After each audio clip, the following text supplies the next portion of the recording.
Bab 29. Saya sedang berbicara dengan Xiao Bei, siapa yang harus Anda potong? Yang Hongzi bersikap singkat, dan dia menatap Xiao Luo dengan kebencian yang tak terselubung. Suara marahnya membuat takut Su Xiao Bei, yang masih menempel di punggung Xiao Luo.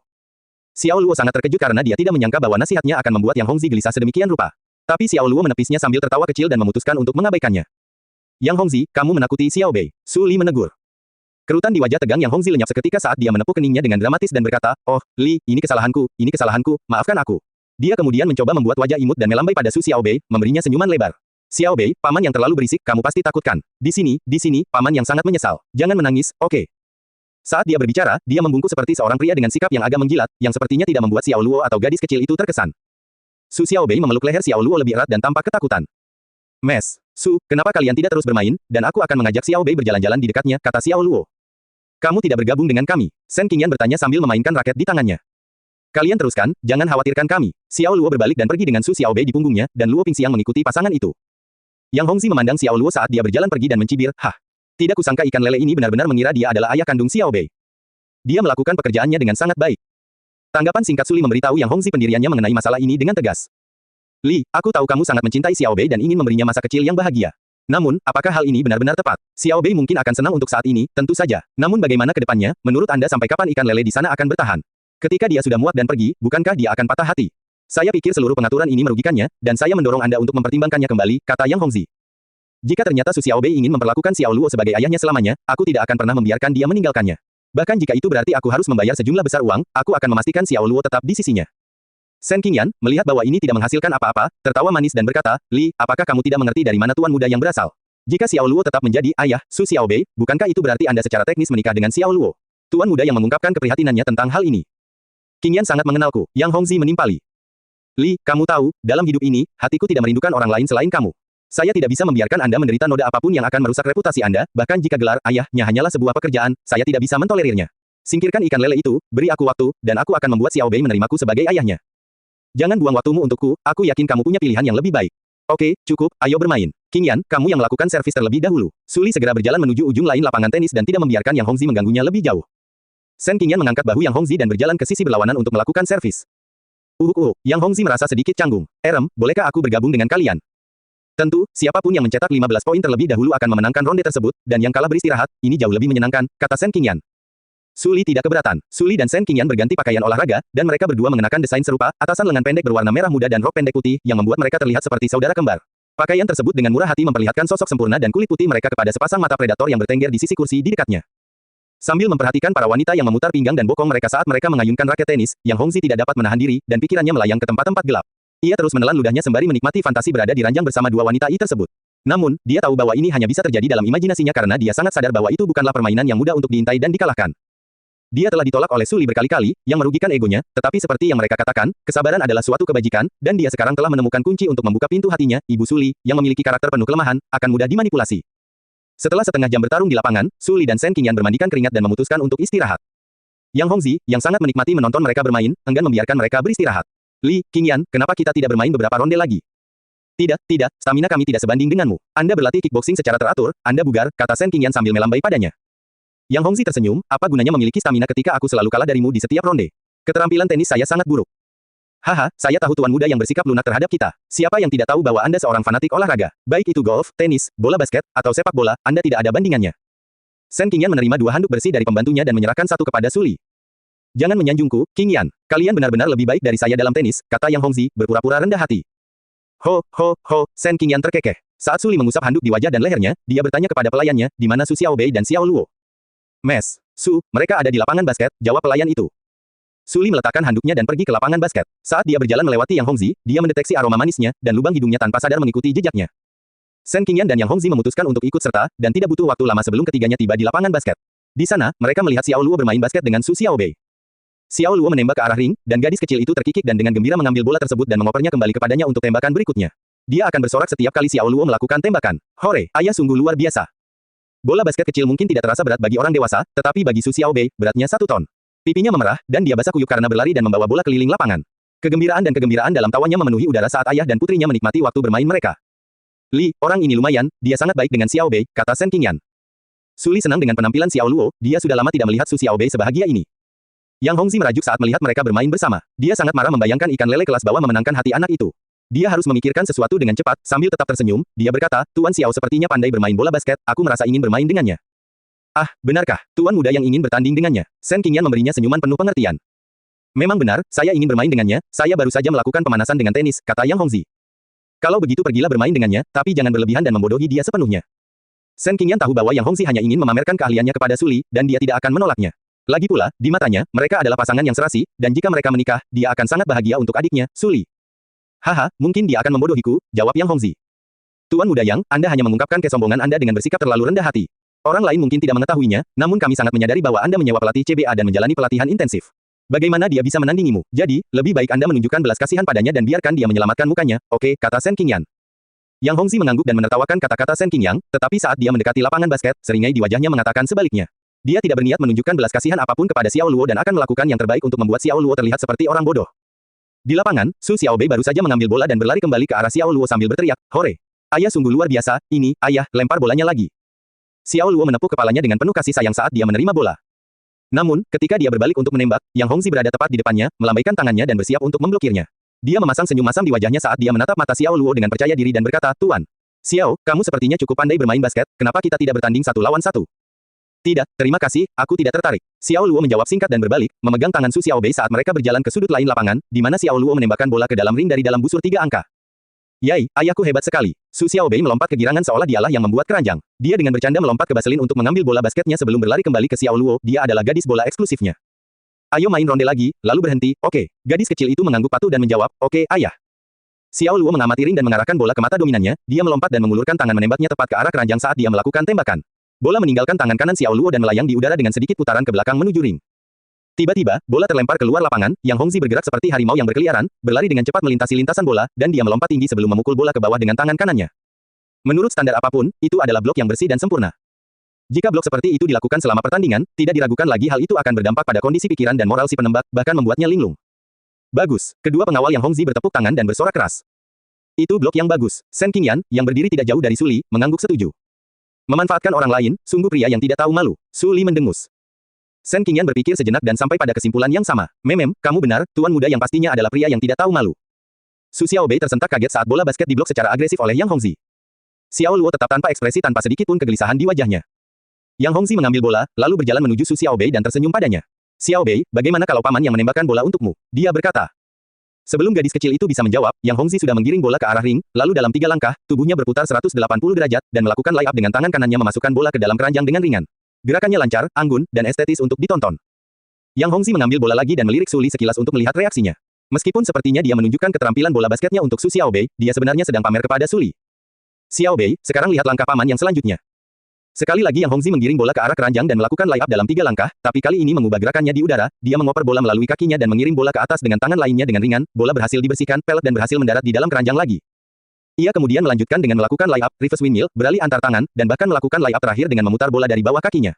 Masing-masing teknik lebih sulit dari teknik sebelumnya, dan eksekusinya sangat tajam dan tepat, sehingga merupakan pemandangan yang menarik untuk disaksikan. Kedua pengawal Yang Hongzi melontarkan pujian tanpa henti, dan bahkan Shen Qingyan pun tidak bisa tidak memuji penampilannya. Tuan muda yang sangat gagah, jika dia melakukan itu di universitas, dia mungkin akan memikat banyak gadis. Su Li tidak mengatakan apapun, tetapi meskipun dia tidak mau mengakuinya, dia terkesan dengan keterampilan bola basket Yang Hongzi. Setelah dengan bangga menyelesaikan pameran layupnya, Yang Hongzi terengah-engah dan berkeringat banyak. Dia menghampiri Su Xiaobei dengan membawa bola, tersenyum padanya, dan berkata, "Xiaobei, menyenangkankah menonton paman yang bermain basket?" Seperti kata pepatah, anak-anak tidak berbohong, dan dengan enggan, dia mengangguk sedikit dan berbisik, "Iya." "Kalau begitu, apakah kamu ingin bermain dengan paman Yang?" Su Xiaobei menatap Xiao Luo, lalu memeluk pahanya dan menggelengkan kepalanya tanpa ragu, "Tidak, aku ingin bermain dengan ayahku." Mata Yang Hongzi membeku sesaat, dan hanya kilatan yang menunjukkan kekesalannya, tetapi dia tersenyum lagi dan berkata, "Kalau begitu, apakah kamu ingin tahu apakah paman Yang atau ayahmu lebih baik dalam bermain basket?" Gadis kecil itu tidak berbicara saat dia bersembunyi di belakang Xiao Luo dengan takut-takut. Yang Hongzi menegakkan punggungnya dan menatap Xiao Luo, "Tuan Xiao, ayo kita bermain. Tidak peduli siapa yang menang atau kalah, yang terpenting, kita harus bersenang-senang."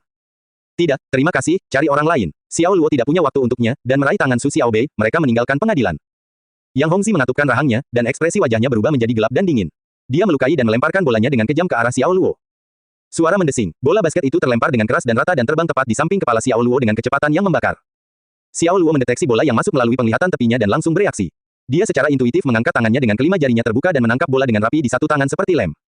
"Wah, kamu cukup cepat." Yang Hongzi cukup terkejut, tapi dia menyembunyikannya sambil tersenyum. Mata Xiao Luo menjadi dingin, dan dia memancarkan aura dingin yang memancar keluar.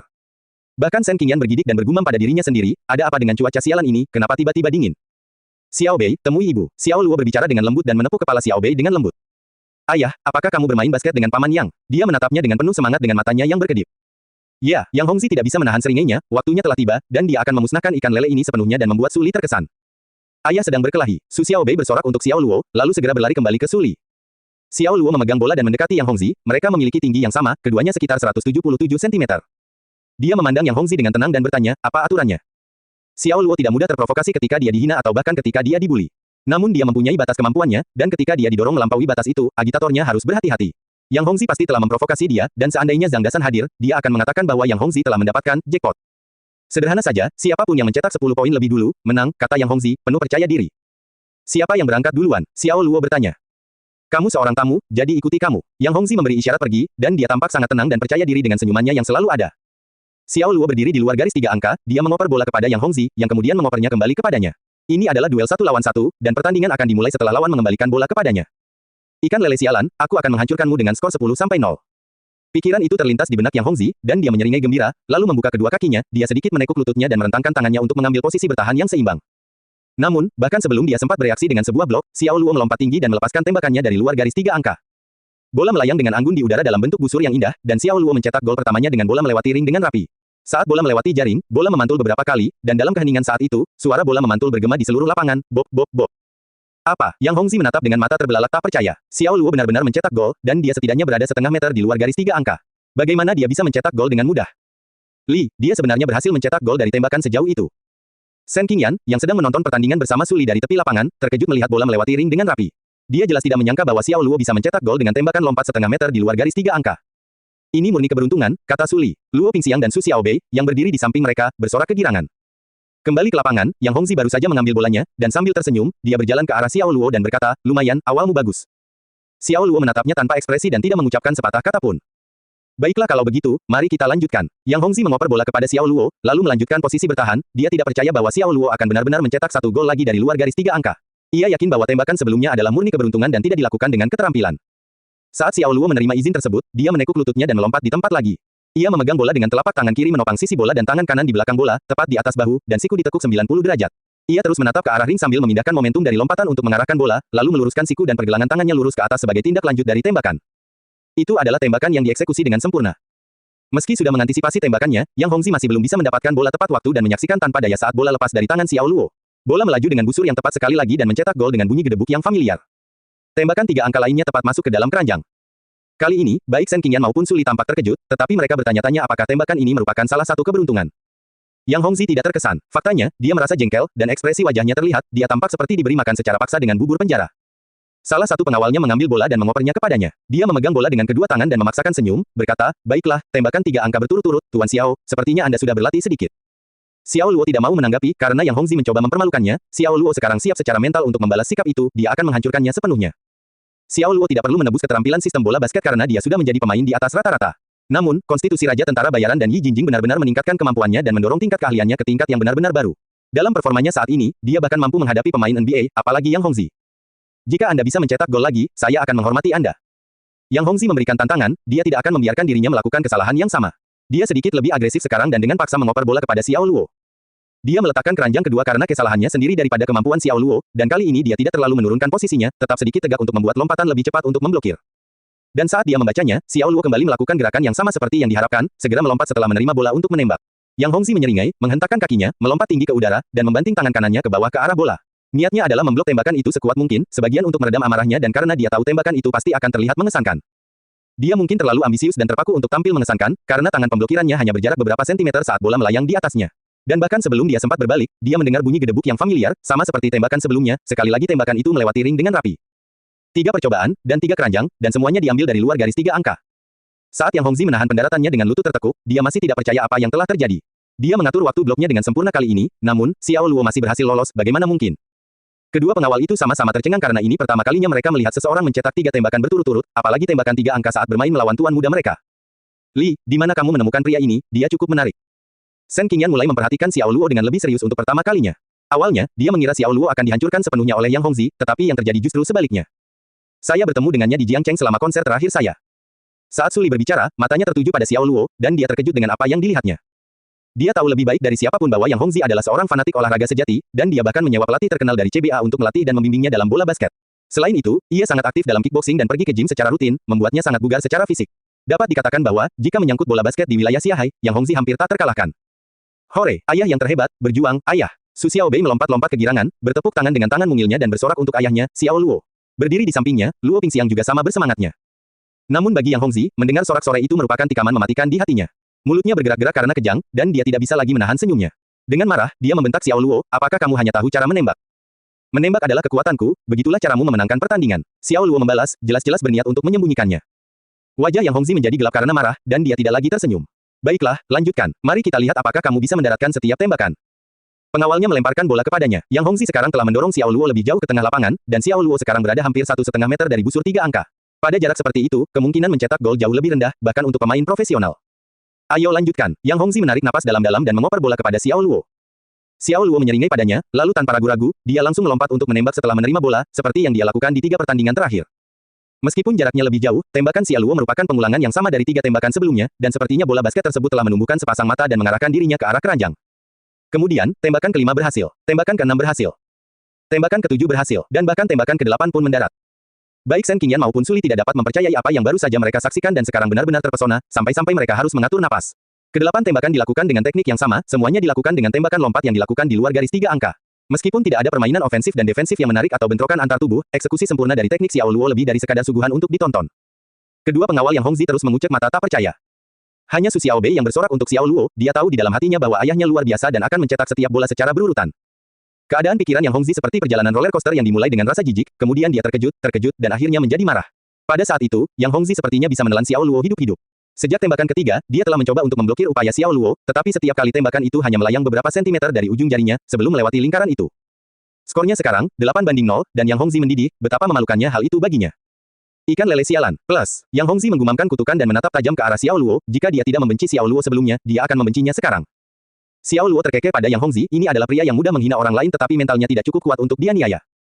Masih ada 2 tembakan lagi. Yang Hongzi mendesis dengan gigi terkatup, dan dia mencengkeram bola dengan kuat di tangannya dan menatap tajam ke arah Xiao Luo. Xiao Luo tersenyum tipis. Dia mengangkat jari telunjuknya ke arah Yang Hongzi dan kemudian memberi isyarat dengan melengkungkannya ke belakang untuk memberi isyarat agar dia mengoper bola. Skornya sangat menguntungkan Xiao Luo, tepatnya 8-0, dan sudah disepakati sejak awal bahwa Xiao Luo akan selalu memulai permainan.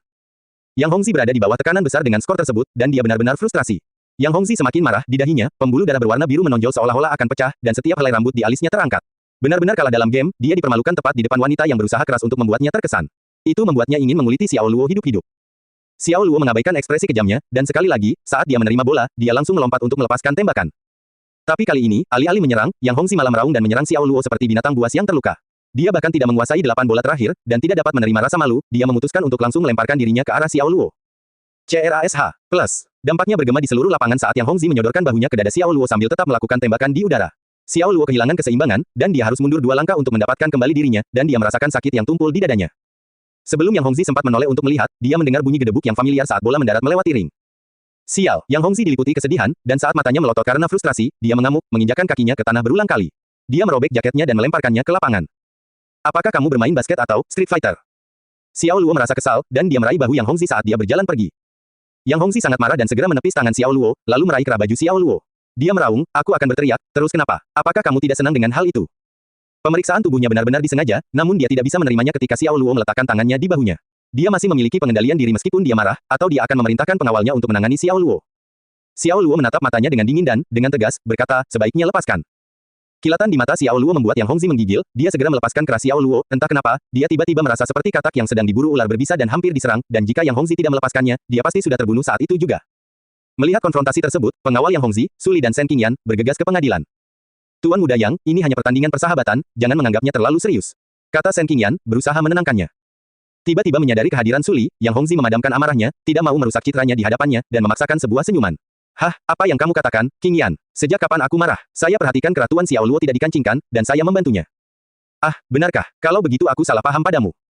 Shen Qingyan tersenyum kecut, dan dia cukup mengenal Yang Hongzi. Dia memutuskan untuk meredakan situasi dan berkata, Tuan muda Yang, Anda pasti sudah cukup berolahraga sekarang, ayo, menyegarkan diri karena aku sudah menyiapkan beberapa hidangan lezat untukmu.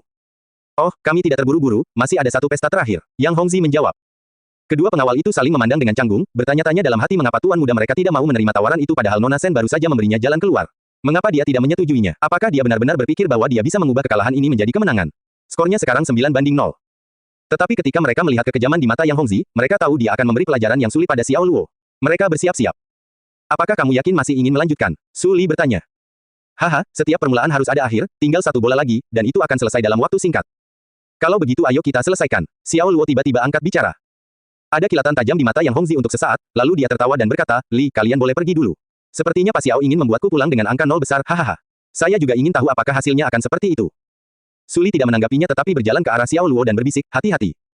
Xiao Luo terkejut karena dia tidak menyangka Su Li akan menunjukkan kekhawatirannya. Su Li sangat menyadari apa yang direncanakan Yang Hongzi, dan dia pasti akan mengikuti aturannya. Dia mengangguk dan berjalan menuju bola basket yang sudah meluncur ke seberang lapangan. Menang, ayah. Su Xiaobei berdiri di tepi lapangan, mengepalkan tangan kecilnya dan dengan penuh semangat menyemangati Xiao Luo. Xiao Luo mengedipkan mata padanya dan tersenyum, lalu memberinya tanda oke. Tan, Xiao, jika kamu ingin mencetak bola terakhir dengan jump shot lagi, maka itu akan menjadi anti klimaks, seperti banci. Ayo, mainkan bola seperti laki-laki, tunjukkan padaku kemampuan menggiring bolamu, cibir Yang Hongzi, mencoba memprovokasi Xiao Luo. Terserah kamu, plus. Xiao Luo menyeringai dan mulai menggiring bola ke arah ujung lapangan Yang Hongzi. Ikan lele bodoh ini akhirnya mengambil umpannya, aku akan mengganti nama keluargaku jika aku tidak menghancurkanmu hari ini. Yang Hongzi berkata pada dirinya sendiri dan tertawa sebelum mengambil posisi bertahan.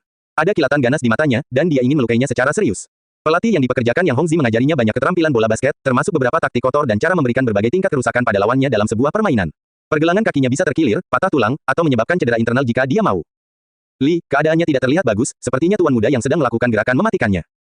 Shen Qingyan mengungkapkan keprihatinannya kepada Su Li saat mereka menyaksikan pertandingan berlangsung dari tepi lapangan.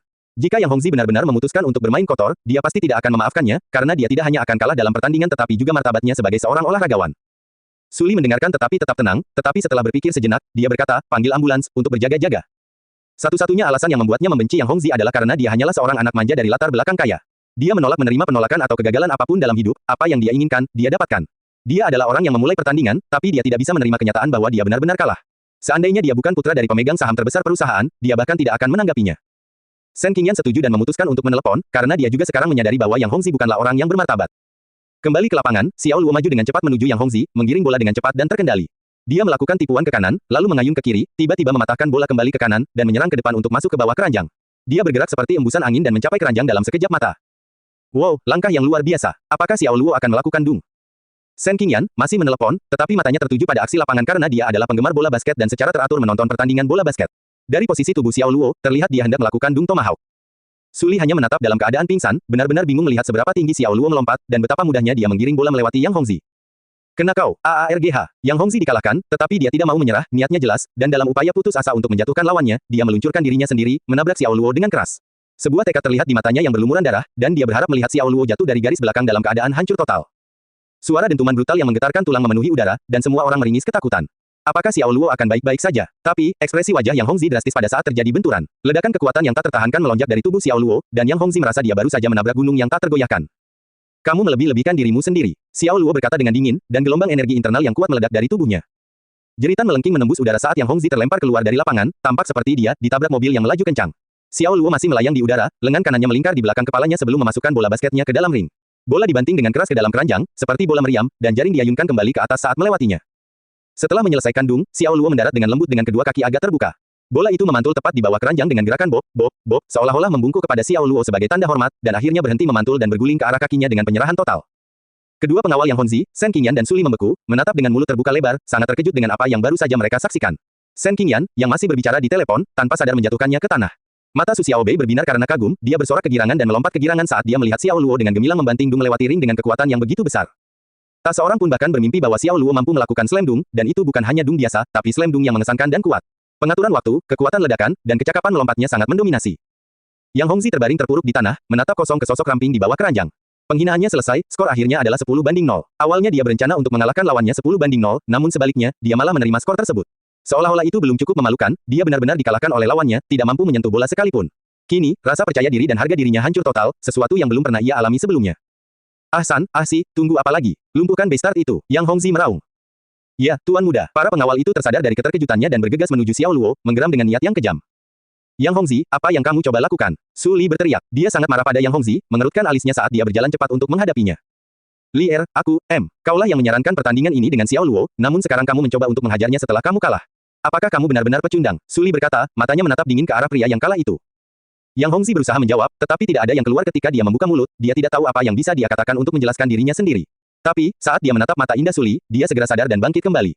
Dia mencoba menertawakannya dengan santai dan berkata, itu salah paham, hanya salah paham, itu saja. Hahaha, aku hanya bermain-main dengannya. Dia melambaikan tangannya dan memberi isyarat agar kedua pengawalnya mundur. Suli tidak lagi tertarik untuk melanjutkan pembicaraan. Dia berbalik untuk pergi. Saya tahu sejak awal bahwa tuan muda yang hanya bermain-main. Mengapa orang yang murah hati seperti tuan muda yang berperilaku seperti pecundang, benarkan? Kata Shen Qingyan sambil berjalan mendekat dan mencoba berdamai. Setelah mendengar kedua wanita itu menyebut kata pecundang, dia hampir muntah darah. Dia baru saja dihancurkan 10-0, dan tepat di depan wanita yang dia sukai. Siapa yang bisa menerima kekalahan seperti itu, terutama setelah kalah total dalam setiap aspek permainan? Namun, secara lahiriah Yang Hongzi menganggukkan kepalanya, dan dia bahkan berusaha tertawa untuk menunjukkan betapa murah hati dia. Seperti biasa, hanya Qingyan yang paling mengenalku. Oh, dan ngomong-ngomong, Qingyan, aku tidak akan bisa makan siang bersama kalian semua. Tiba-tiba aku teringat ada sesuatu yang mendesak untuk diselesaikan, jadi aku pergi dulu. Kemudian, dia memberi isyarat kepada Su Xiaobei, yang sedang menatapnya. Xiaobei, ucapkan selamat tinggal pada Paman Yang. Dia langsung memeluk paha Xiao Luo dan dengan takut-takut menyembunyikan separuh wajahnya di belakangnya. Sampai jumpa, Paman Yang, Su Xiaobei berbicara dengan berbisik pelan. Anak yang baik, Yang Hongzi menoleh ke Suli dan tersenyum. Lier, aku akan datang dan menemuimu lagi lain kali. Dia berbalik dan pergi tanpa basa-basi lagi. Bukan karena dia punya urusan mendesak yang harus diselesaikan, melainkan karena otot-ototnya sangat sakit dan punggung bawahnya mungkin terkilir, dan jika dia tinggal lebih lama lagi, dia hanya akan mempermalukan dirinya sendiri. Ketika dia berbalik, senyumannya menghilang seketika, dan ekspresi kejam dan gelap muncul di wajahnya. Ahsan, si. Ya, Tuan Muda, apa instruksi Anda? Dengan ekspresi cemberut di wajahnya, Yang Hongzi berkata, cari kesempatan untuk memberinya pelajaran, tapi ingat ini, jangan tinggalkan bukti apapun yang mengarah pada saya. Dipahami, kedua pengawal itu mengangguk dengan hormat. Saat dia melihat mereka berjalan pergi, Shen Qingyan menggelengkan kepalanya, lalu berbalik untuk memberitahu Xiao Luo dan berkata, sebaiknya kamu berhati-hati untuk saat ini, Tuan Muda yang bukanlah orang yang pemaaf. Kamu telah membuatnya kehilangan muka, dan dia pasti akan membalas dendam padamu. Terima kasih atas peringatannya, kata Xiao Luo, sedikit menganggukkan kepalanya dan memberinya senyuman penuh penghargaan. Sepertinya kamu orang yang cukup tenang. Shen Qingyan merespons sambil menatapnya dengan terpesona. Dia sebelumnya melihatnya hanya sebagai pria biasa, namun semua itu berubah setelah pertandingan 1 lawan 1 dengan Yang Hongzi. Dia bermain ring di sekitar lawannya dan memberikan pukulan telak 10-0, namun menjadi momen puncaknya, tidak diragukan lagi, adalah Dung Tomahawk yang menutup pertandingan. Dari apa yang diamati Shen Qingyan, pria ini memiliki beberapa keterampilan yang layak, setidaknya dalam hal bola basket. Dia tidak rendah hati atau sombong dalam pidatonya dan tampil sebagai orang dengan kemampuan yang kuat dan kepercayaan diri. Dia tampaknya telah melalui banyak hal dalam hidup, seseorang yang akrab dengan keindahan di bagian paling atas, dan kesulitan yang melelahkan di bagian paling bawah. Tapi tidak peduli siapa dia sekarang mendapati dirinya tertarik pada Xiao Luo, meskipun itu hanya sesaat. Aku lapar, ayo pergi makan. Shen Qingyan tersadar dari pikirannya yang tersisa dan menjawab, hahaha, ini pertama kalinya aku mendengar Dewi Su berkata kepadaku bahwa dia lapar. Makan siang di restoran Shen Qingyan adalah hidangan mewah, yang diharapkan karena semua keluarga kaya mempekerjakan koki rumah profesional mereka sendiri. Terdapat beragam hidangan lezat, dan hidangan utama disajikan di piring besar dengan sayuran yang diukir dengan indah, memberikan pengalaman gastronomi yang mengundang dan surgawi. Cate lafite disajikan bersama makanan, dan bagi mereka yang tidak menikmati anggur, jus jeruk lunggar dan ditawarkan. Bahkan air yang mereka minum adalah air mineral mata air premium yang bersumber dari bawah tanah, sebotol seharga $300. Di sini, bersantap di rumah Shen Qingyan, Xiao Luo akhirnya mengerti apa arti kemewahan sebenarnya. Kekayaan bersih Xiao Luo saat ini tidak bisa dibandingkan dengan kekayaan Shen Qingyan, tetapi itu tidak berarti bahwa dia tidak mampu menjalani gaya hidup mewah seperti itu bukan caranya, karena pola pikir rajin dan hemat yang telah ditanamkan sejak usia muda, sudah mendarah daging dan berdampak pada karakternya. Malam itu, Xiao Luo menerima telepon dari Li Zimeng, yang memberitahunya bahwa beberapa personel kunci lokakarya Luo telah tiba di Xiahai dan mulai mengerjakan pengembangan kantor cabang di sana. Xiao Luo tidak harus secara pribadi mengelola perencanaan dan pengadaan peralatan dan bakat untuk cabang baru, hal itu didelegasikan kepada Li Zimeng dan manajer inti lainnya. Dia memainkan peran pengawasan, dan hanya ketika masalah signifikan muncul dalam upaya ekspansi perusahaan barulah dia turun tangan untuk menyelesaikannya. Di hari kedua, Xiao Luo memutuskan untuk mengunjungi alma maternya, Xisheng Aeronautical University. Dia pada dasarnya adalah orang yang bernostalgia, dan sejak dia kembali, dia tidak akan melewatkan kesempatan untuk melakukannya. Ia tentu merindukan mie melenting dari kantin ketiga yang terletak di lantai 2. Mie-nya lembut dan kenyal dan sangat cocok dengan sesendok saus daging cincang yang banyak ditaburkan di atasnya. Saat masih kuliah, kedai mie goyang selalu dipadati orang, dan kecuali dia datang lebih awal, dia tidak akan bisa mendapatkannya. Hal ini memastikan bahwa tempat tersebut selalu dipenuhi pelanggan, dan mungkin merupakan strategi pemasaran yang sempurna untuk kedai makanan sederhana tersebut. Jalan arteri masih sama, English Corner masih ada, bahkan kolam Star Anise pun tidak berubah. Namun, suasana saat berjalan melewati kampus berbeda. Melewati asrama lama, dia berhenti dan menatap ke balkon di lantai 7. Salah satu panel kacanya masih berlubang dengan jaringan retakan di sekelilingnya. Xiao Luo ingat dengan jelas hari itu ketika dia bermain-main dengan Zhang Dasan dan secara tidak sengaja memecahkan kaca dengan ujung sapu. Sudah 5-6 tahun sejak itu, dan dia tidak menyangka bahwa itu belum tergantikan. Melihatnya sekarang, dia tidak bisa menahan perasaan campur aduk. Hampir tengah hari ketika Xiao Luo tiba di Xisheng Aeronautical University, jadi dia memutuskan untuk langsung menuju ke kios yang menjual mie goyang di kantin nomor 3. Saat itu tempat itu sudah ramai, dengan pelanggan berkerumun di sekitar jendela kios. Tak ada yang terpikir untuk mengantri, malah memilih berdesak-desakan di depan jendela. Banyak terjadi kejadian injakan kaki dan dorong, dan tidak mengherankan jika keluhan dan makian pun marak. Dalam hal mengeluh dan mengumpat, ada satu orang yang menonjol. Dia mempunyai suara yang melengking dan seorang pria bertubuh besar dengan perawakan agak gemuk karena dia pendek dan bulat. Hai, berhentilah memaksakan diri, jika kamu mendekat, kamu akan hamil. Oi, kamu menginjak kakiku, dasar bodoh. Porsi mie goyang itu milikku, jangan coba-coba mencurinya dariku. Dengan gaya rambut belahan tengah, mengenakan setelan tradisional Tiongkok berwarna hitam, dan wajah bulat tembem, dia adalah cerminan Kim Yong-mun. Xiao Luo terkejut melihat wajah yang dikenalnya. Yang mirip Kim Yong-mun tak lain adalah Guan Tong, mantan teman sekelasnya di perguruan tinggi. Guan Tong memiliki reputasi yang agak meragukan, dia harus mengulang tahun keduanya di perguruan tinggi karena prestasi akademisnya yang buruk, dan meskipun mengulanginya, dia masih tidak dapat memperoleh kredit modular yang diperlukan, jadi Guan Tong memutuskan untuk menangguhkannya. Studinya, Xiao Luo kemudian mendengar dari Zhang Dasan bahwa setelah istirahat 2 tahun, Guan Tong mendaftar untuk kembali ke sekolah. Dia selalu berpikir bahwa Zhang Dasan mengada-ada, tetapi sekarang dia melihat Guan Tong di sini, ternyata itu benar. Sementara itu, setelah mengambil 3 mangkuk mie goyang dengan saus daging dan keluar dari kerumunan, Guan Tong melangkah tepat di jalur Xiao Luo. Dia mengedipkan mata kecilnya sebelum akhirnya memastikan identitas pria di depannya. Xiao Luo, untuk sesaat, saat melihat wajah familiar Xiao Luo lagi, Guan Tong dibawa kembali ke masa lalu. Namun setelah melihat wajah banyak siswa muda di sekitarnya, dia segera terbangun dan kembali ke masa sekarang. Guan Tong, sudah lama sekali, Xiao Luo menyapanya dengan hangat. 10 menit kemudian, keduanya duduk di meja mengingat masa lalu. Xiao Luo juga makan mie kenyal, tapi Guan Tong lah yang membantunya memesan semangkuk mie. Dia besar dan gemuk, jadi tidak ada yang berani mengucapkan sepatah kata pun saat dia menerobos kerumunan untuk membeli semangkuk mie goyang. Selain itu, dia juga memiliki wajah yang terlihat garang. Saya pikir mata saya sedang mempermainkan saya ketika saya melihat Anda, saya tidak berpikir itu benar-benar Anda. Bukankah kamu bekerja di Jiangcheng? Kapan kamu kembali? Pastinya tidak ada cerita lain yang mirip dengan bagaimana Hu Hansan kembali. Guan Tong adalah orang yang cerewet, dan dia berbicara tanpa henti sambil meneguk mie goyangnya. Dia sangat bersemangat untuk bertemu kembali dengan mantan teman sekelasnya setelah bertahun-tahun. Saya baru saja kembali tahun ini, saya akan mengembangkan karir masa depan saya di sini di Xiahai. Xiao Luo menggigitnya, dan mie goyangnya masih memiliki rasa familiar yang sama, yang langsung mengingatkannya pada banyak hal dari masa lalu. Selamat datang kembali. Setidaknya sekarang, saya tidak akan merasa kesepian, dan ada seseorang yang bisa dilecehkan saat saya bosan, haha, kata Guan Tong. Xiao Luo mengangkat alisnya. Bagaimana kamu bisa merasa kesepian padahal ketua kelas kita sudah lama berada di Xiahai? Jangan menyebut Guo Qinghe. Dia sekarang adalah perekrut tingkat atas di sebuah organisasi MLM, saya belum pernah berhubungan dengannya, jawab Guan Tong, tanpa sadar melihat sekeliling sambil menggelengkan kepalanya. Perekrut tingkat atas dari organisasi MLM, Guo Qinghe. Xiao Luo sangat terkejut, dan kata-kata Guan Tong membuatnya lengah. Guo Qinghe berpakaian bagus, tapi itu hanya untuk terlihat sebagai orang sukses. Dia melakukan ini untuk menipu orang-orang miskin yang ingin menjadi kaya dalam semalam, dan mereka menghabiskan uang hasil jerih payah mereka untuk skemanya. Lokasi yang dia pilih semuanya berada di kabupaten atau kota kecil di selatan kota Xiahai, dan dia berspesialisasi dalam menipu orang luar. Bagaimana kamu mengetahui semua ini? Xiao Luo bertanya. Distributor downline pertama yang dia temukan saat pertama kali bergabung dengan MLM adalah saya, bagaimana mungkin saya tidak mengetahuinya? Untunglah pikiranku cukup tajam, atau aku juga akan jatuh ke dalam perangkapnya. Guan Tong menghela nafas, dan saat itu, dia sudah menghabiskan semangkuk mie goyang dan mulai memakan mangkuk keduanya. Lupakan saja, jangan membicarakan dia, tidak baik membicarakan orang lain di belakang mereka. Saya tidak menghadiri reuni kelas yang dia selenggarakan tahun lalu karena alasan ini. Oh, ngomong-ngomong, kamu dan Zhao Mengqi, apakah kalian berdua sudah menikah? Kita putus. Oh, reaksi Guan Tong tenang, dan dia sepertinya tidak menganggap hal itu aneh atau melanjutkan masalah tersebut. Xiao Luo mengubah topik pembicaraan. Apakah kamu sudah mendapatkan sertifikat kelulusan dan gelar? Guan Tong mengistirahatkan sumpitnya dan berkata, tidak, saya bahkan tidak ingat berapa banyak mata pelajaran yang saya gagal. Aku merasa seperti aku bahkan tidak bisa menghitungnya dengan 10 jariku, dan sulit untuk lulus bahkan dalam ujian percobaan. Menurut saya, ijazah dan ijazah hanyalah selembar kertas, kualifikasi akademik tidak penting, yang penting adalah bakat seseorang. Saya sudah lama menyerah pada gagasan untuk mendapatkan sertifikat kelulusan dan gelar. Menyerah pada sertifikat kelulusan dan gelar, meskipun memiliki kedua sertifikat ini tidak menjamin keberhasilan seseorang, namun ketika mencari pekerjaan, hal ini memberikan keuntungan tambahan bagi pemegangnya dibandingkan mereka yang tidak memilikinya. Saat ini, seseorang benar-benar tidak dapat hidup tanpanya, dan sangat masuk akal untuk mendapatkannya. Xiao Luo tidak setuju dengan pandangan Guan Tong. Jadi, kamu sedang bekerja sekarang? Tidak, saya sering berada di rumah, tetapi saya bersepeda ke perpustakaan sekolah setiap hari untuk membaca buku, menambah pengetahuan, dan menjadi orang yang berbakat. Guan Tong sekarang sudah mulai memakan semangkuk mie goyangnya yang ketiga. Bagaimana kamu bisa menghidupi dirimu sendiri jika kamu tidak bekerja? Xiao Luo bertanya. Dengan mengandalkan keluarga tentunya, ayah dan ibu saya sama-sama bekerja di lembaga publik, dan sekarang keduanya memiliki gaji gabungan hampir $20.000, bahkan jika mereka pensiun nanti, mereka dapat menerima $7 atau $8.000 hanya dengan duduk di rumah. Saya anak mereka satu-satunya, jadi uang mereka adalah uang saya. Saya membelanjakannya terlebih dahulu, dan kemudian setelah saya menjadi orang yang berbakat, saya dapat dengan mudah mendapatkan kembali puluhan juta untuk menghormati mereka. Xiao Luo bertanya-tanya apa yang ada dalam pikiran Guan Tong, tetapi jika itu dia tidak akan merasa damai dengan dirinya yang hidup seperti ini. Dia penasaran ingin tahu apa yang dimaksud Guan Tong dengan bakat. Akankah dia bisa menerimanya ketika dia berusia 27 atau 28 tahun dan tidak melakukan apapun selain tinggal di rumah dan hidup dari orang tuanya?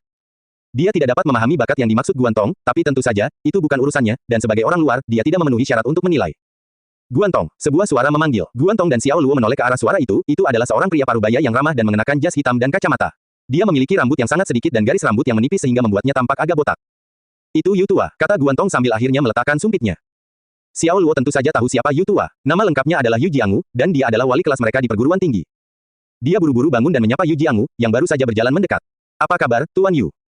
Xiao Luo, apa yang kamu lakukan di sini? Yu Jiangwu cukup terkejut melihat Xiao Luo, yang merupakan murid angkatan terakhir yang dia ajar. Dia memiliki kesan yang agak buruk terhadap itu, Zhang Dasan, dan karena Xiao Luo menghabiskan banyak waktu bersamanya, dia secara alami juga mengingat Xiao Luo. Yu Tua, jangan kaget, dia berencana bekerja di Xiahai. Dia baru saja kembali ke alma maternya untuk berkunjung. Guan Tong berkata sambil memiringkan kepalanya, meminum sup dari mangkuk terakhir mie goyang, lalu bersendawa.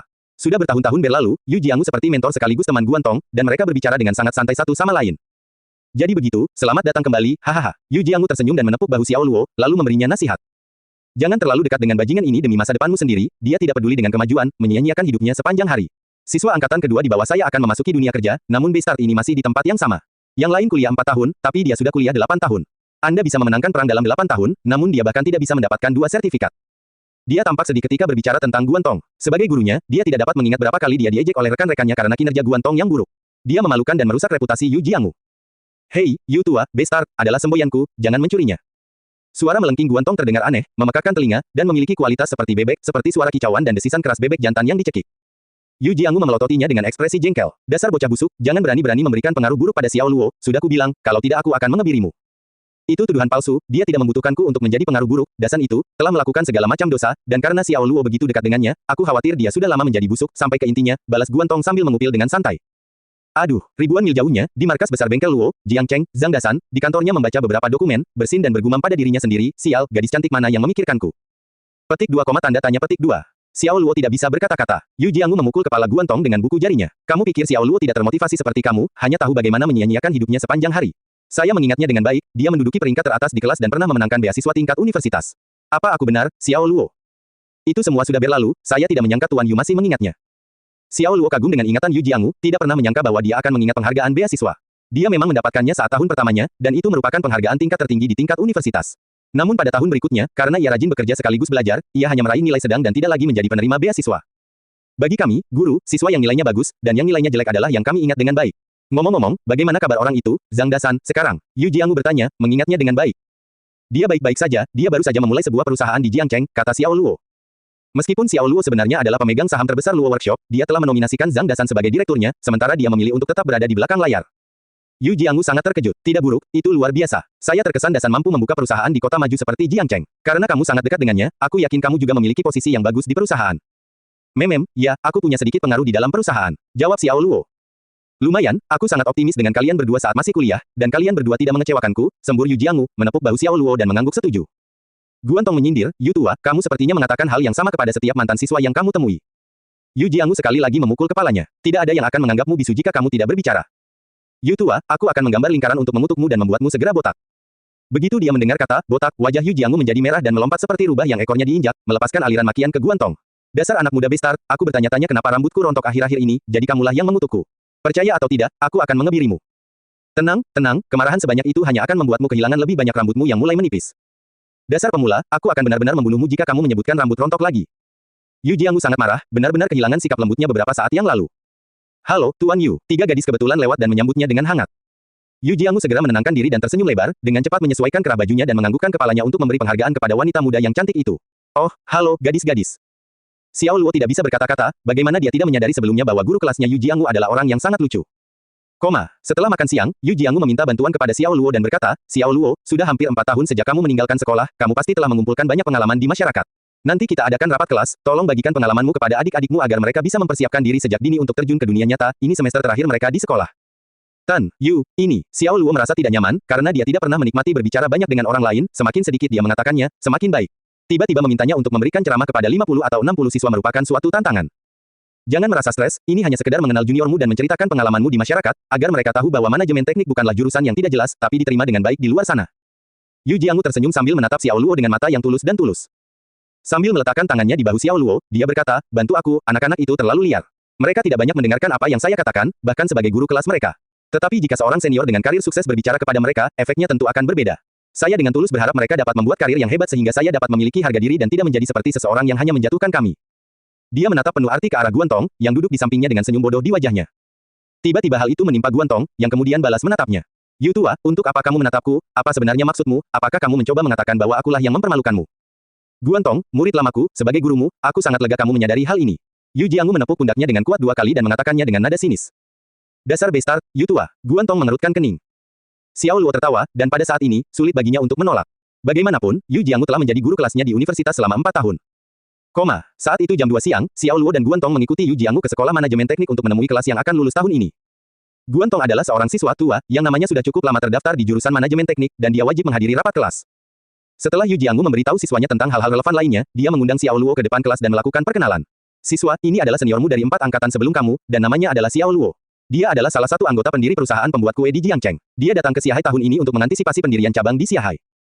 Mendengarkan perkenalannya, anak laki-laki dan perempuan di kelas bereaksi dengan berbagai cara, ada yang menatap kagum, ada yang penasaran, ada yang tampak terkejut, dan tentu saja, ada yang tertawa-tawa.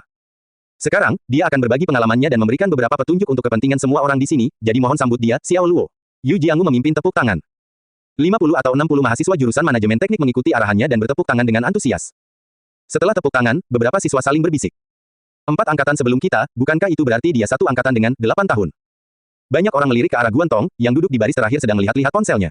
8 tahun adalah julukan yang diberikan oleh para siswa, mengejeknya karena membutuhkan waktu 8 tahun untuk menyelesaikan kuliahnya, tapi tentu saja, itu mungkin akan segera berubah menjadi 9 tahun, atau 10 tahun kemudian. Xiao Luo berdiri di podium dan melihat wajah-wajah muda di bawah, hatinya dipenuhi dengan emosi. Dia pernah juga duduk di bawah menyaksikan Yu Jiangmu berdiri tepat di tempatnya saat ini, dan pengalamannya sungguh luar biasa. Dia tersenyum sedikit, sangat tenang, dan berkata, sebenarnya, saya tidak tahu harus berkata apa kepada Anda, jadi saya rasa saya akan memberitahu Anda tentang hal-hal yang saya sesali selama bertahun-tahun bekerja keras. Petik 2. Senior Xiao, bukankah kamu orang yang sukses? Kenapa kamu juga menyesal?